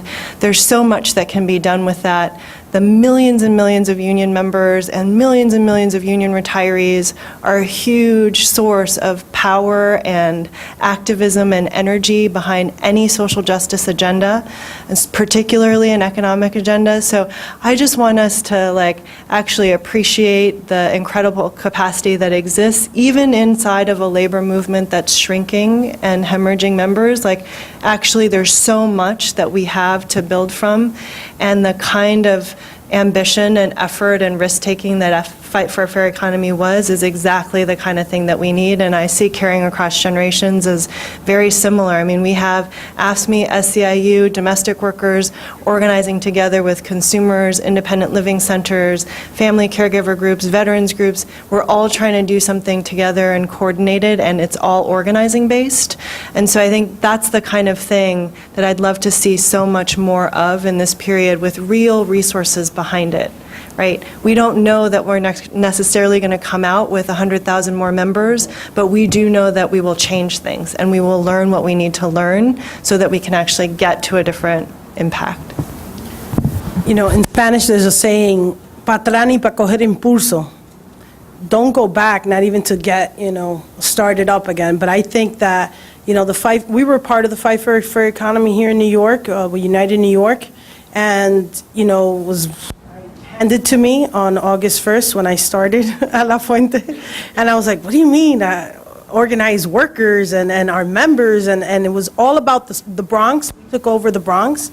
And we had a canvas of about 20,000 people that had indicated that they wanted to participate and engage. And for those who don't know, the Bronx is the fastest growing white flight county in the city of New York.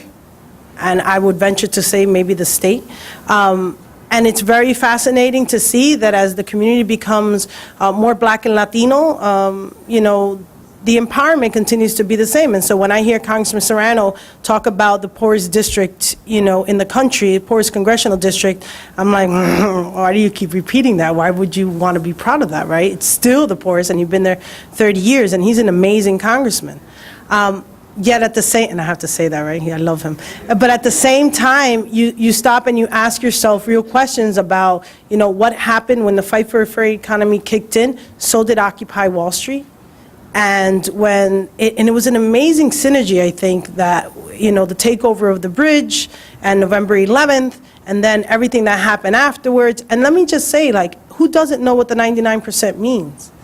And it wasn't just all of a sudden, that all of this happened, but the reality is that, Occupy Wall Street, the Fight for a Fair Economy, wow, they banged it out together. And all these groups that were a part of everything that took place in 2011, 2012, this was no surprise. It was very strategic. It was all of a sudden, but there were resources, right? But people didn't know exactly what it was going to be. There was a vision about what it was, and the vision was flexible, and it was elastic, and it kept moving, and there was national days of action, and there was highlighting of workers and visits to different work sites, and it was a discussion about what the 99% was, and the fact that our neighborhoods had been living in these dire conditions, that Occupy didn't just, people had been occupying their houses for a very long time and talking about these conditions in every single day. And so, I would say that the Fight for a Fair Economy, and we're not sure, we're hoping that it continues on, because it really allowed for every neighborhood and nationally to change the discourse. It wasn't just about, whining about the economy. No, they took power, and workers started to feel powerful and not feel like they were, in fact, down and out with the economy and the joblessness and all these situations. But we were able to pinpoint who the problem was. And I remember April 15th in front of the post office, the hula hoops and the dynamic, nature of being creative and starting to think, how do you talk about this? And seeing my members chain themselves in front of with fake paper chains. It was hilarious. And they all got into wearing the garb about deportations and making the connections between Wells Fargo and the immigrant detention centers, and the fact that Wells Fargo was a tax dodger, and yet they had the time and the money to invest in the deportations and the separations of our families. They made that connection. look, we're talking about the economy, and there was an immediate connection to the way in which the investments, and when we had, spring, I forget what it was called, and we had our members up in Armonk, and they were up there there was a Merrill Lynch or whoever it was that was having their shareholder spring, it was called. And the shareholders, our members went up there they bought shares. When did they ever stop to buy? And we had to literally work it through them online, buy the share. Look, at the end of the day, what Fight for a Fair Economy did, we're hoping other unions learn from. You don't necessarily have to just grow in membership. You're going to change the discourse. We were talking about Wisconsin. We were talking about, and everyone was like, woe is me, and we lost, and all this stuff. And yet, all of a sudden, the passion research, more people got involved, and that was an amazing thing. And I think we're still on that track where we're talking about powerful workers and the power of the worker, and not talking about, union membership is going down. No, we're a little bit up more, at least I am. I feel like I'm like driving this, but I'm like really uplifting about what we see to happen a few years from now, and how changing to the kinds of organizations that we have at this table can really make that and re-energize the movement again. Yeah, I did. My name's Amber Hollabaugh. I'm the Executive Director of Queers for Economic Justice. And I would really love you to talk about kind of the new vision for organizing that I think people have tapped on but not directly discussed, of organizing a different kind of workforce around different kinds of vision, even though it overlaps with and often is supported by the more traditional, older models of organizing, because there is something new that I think unites the people that are here in immigration work, in community building, and in organizing unrecognized sectors for a new kind of workforce. And so I would love to have your insights on the vision that drives that new organizing and how it moves a different agenda forward. Briefly, because we really only have a couple of minutes. It's not your fault.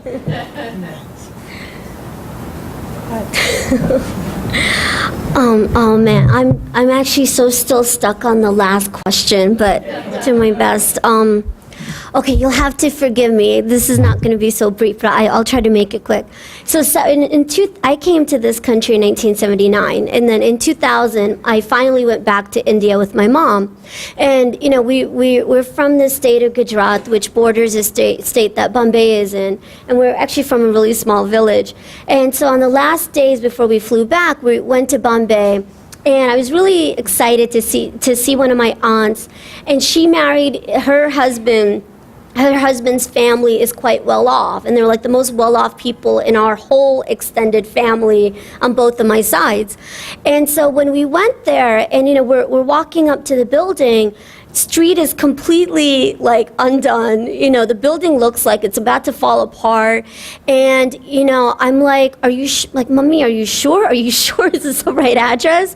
And the doors open up, and the stairs look like we're going to fall off them any minute. We go upstairs, we open the door, and it is this gorgeous apartment. Not necessarily palatial, but definitely it was like the best that anyone in my family on both sides. And I kept thinking back, I kept thinking of that in comparison to America. So here we were in India, where actually the poverty is in public view, and the wealth is very much privatized, right? You come into America, you walk into several neighborhoods where there's tremendous poverty. Okay, you might see streets where, lots of places are closed up, and, the windows have been broken, and graffiti and this and that. But the streets really will be paved, right? But then you walk into these paved streets, and you walk into people's apartments, especially, in the inner cities, and they're really tiny rooms. People don't have running water, right? The poverty is so privatized. And so And the reason I found this significant is because it said so much to me about how people build class solidarity. When poverty, I mean, what's the first thing they do when political conventions come into town? You sweep up all the poor people, right? You sweep away the poverty. And I just think that says so much about our inability to build a certain kind of a class solidarity in this culture. And so, you know, during the Arab Spring, in places like Tunisia and Egypt, after the revolutions, the union membership like shot up like in the hundreds of thousands. But we didn't see that in this country after the Occupy Wall Street movement or, you know, all the tremendous things that have been happening. And I think a lot of that is because we as a labor movement, we're still not associated with real progress in this country. Not because we don't bring it about, because we do. But because, you know, it's somehow all of those victories that we've been able to achieve, right? They've been stripped away from us as being the organizers that have brought about this new era. And I think therefore, you know, the masses of people still don't associate their sense of upliftment and liberation with the upliftment of the labor movement. And I think fundamentally that's what we have to change. I don't know how we do it. I do know that for people like us, you know, I mean, I'm really proud of the gains that we've made. I mean, we're actually at a livable income for taxi drivers in the city of New York, you know, and soon in many other cities as we continue to organize. But I do know that whether we're fighting for a 50-cent fuel surcharge or a 17% fare raise to get to a livable income, they make you fight so goddamn hard that you give so much for the smallest of gains. And so that's why I think that those in the traditional labor movement who do have collective bargaining, who do have the reserves, who do have the resources, you know, as Aijen was saying, have a particular responsibility and role to play, you know, in creating, I think, some of the broader campaigns for changes for the working class and the working poor. So in order for those of us who are still not there yet, and we're so deeply, you know, in the trenches of still fighting out of poverty wages, you know, for us to be able to together to create that larger environment for change, I feel like that really is fundamentally what we need to do, you know, as a bigger movement in terms of our social messaging and changing kind of the moral ground on which we as a movement organize and create a better world. And to me, like, I don't understand anything except organizing, because you can have the most brilliant lawyers, you can have like the best champions, right, within, you know, among elected officials, you can even have a good day in the media, but the bottom line is none of that change is possible if we don't find the ways to get back our numbers. Numbers matter. In our movement, numbers matter. You know, and if we are winning and we're not gaining the numbers, there is something fundamentally wrong in what we are doing. And we have to create an organizing culture that is the only thing that will bring back our numbers, is for us to go back, hit the pavements, talk to people. I mean, I agree with your first question. You know, we can't have unions use worker centers as some sort of, you know, as subcontractors. I mean, it's, you know, everyone talks, like, whenever people talk about TWA as being a new model, I kind of laugh, because I think, no, we're actually doing the oldest thing in the game, which is to go out on the streets and meet your workers and organize together for change. And so, I mean, I think that, I mean, in terms of the new model, you know, for organizing, it's really going back and doing the old things, going out to meet workers, organizing small groups of people, organizing meetings, organizing social gatherings where people can come back and talk with one another, rebuild that sense of solidarity and unionism, with each other at the most grassroots level possible. Not have unions that pay political directors more than they pay their organizing staff. There's something wrong in that. Not having unions that have more political directors than they have organizers. And if we don't change those dynamics, we're never going to change our movement. Bhairavi, you're so right. And also, let me just make this final point, because I've been on both sides of this, as a worker, as a delegate, as an executive board member, as an officer, as a legislator. Unions have to stop attempting to legislate what they don't remember how to negotiate. Because when workers think that they got all of their benefits from Senator Savino, whether it's their wages, their hours, their benefits, their protections, who the hell needs a union? Right. That is a very dangerous model. And on that, we're going to end this. I want to thank all of you for participating. I want to thank you for inviting me. Every now and then I need my infusion of union stuff. It keeps me going. And we're going to leave here now. And where are we going to go, Greg? We are going to 58th and 59th Street on 11th Avenue. If you don't have a ticket, please pick up one of our Compton tickets from our donors at the desk over here. I want to thank everybody on the panel here and our moderator, Senator Savino. Thank you for a wonderful, wonderful session. Hope you could all join us. Thank you for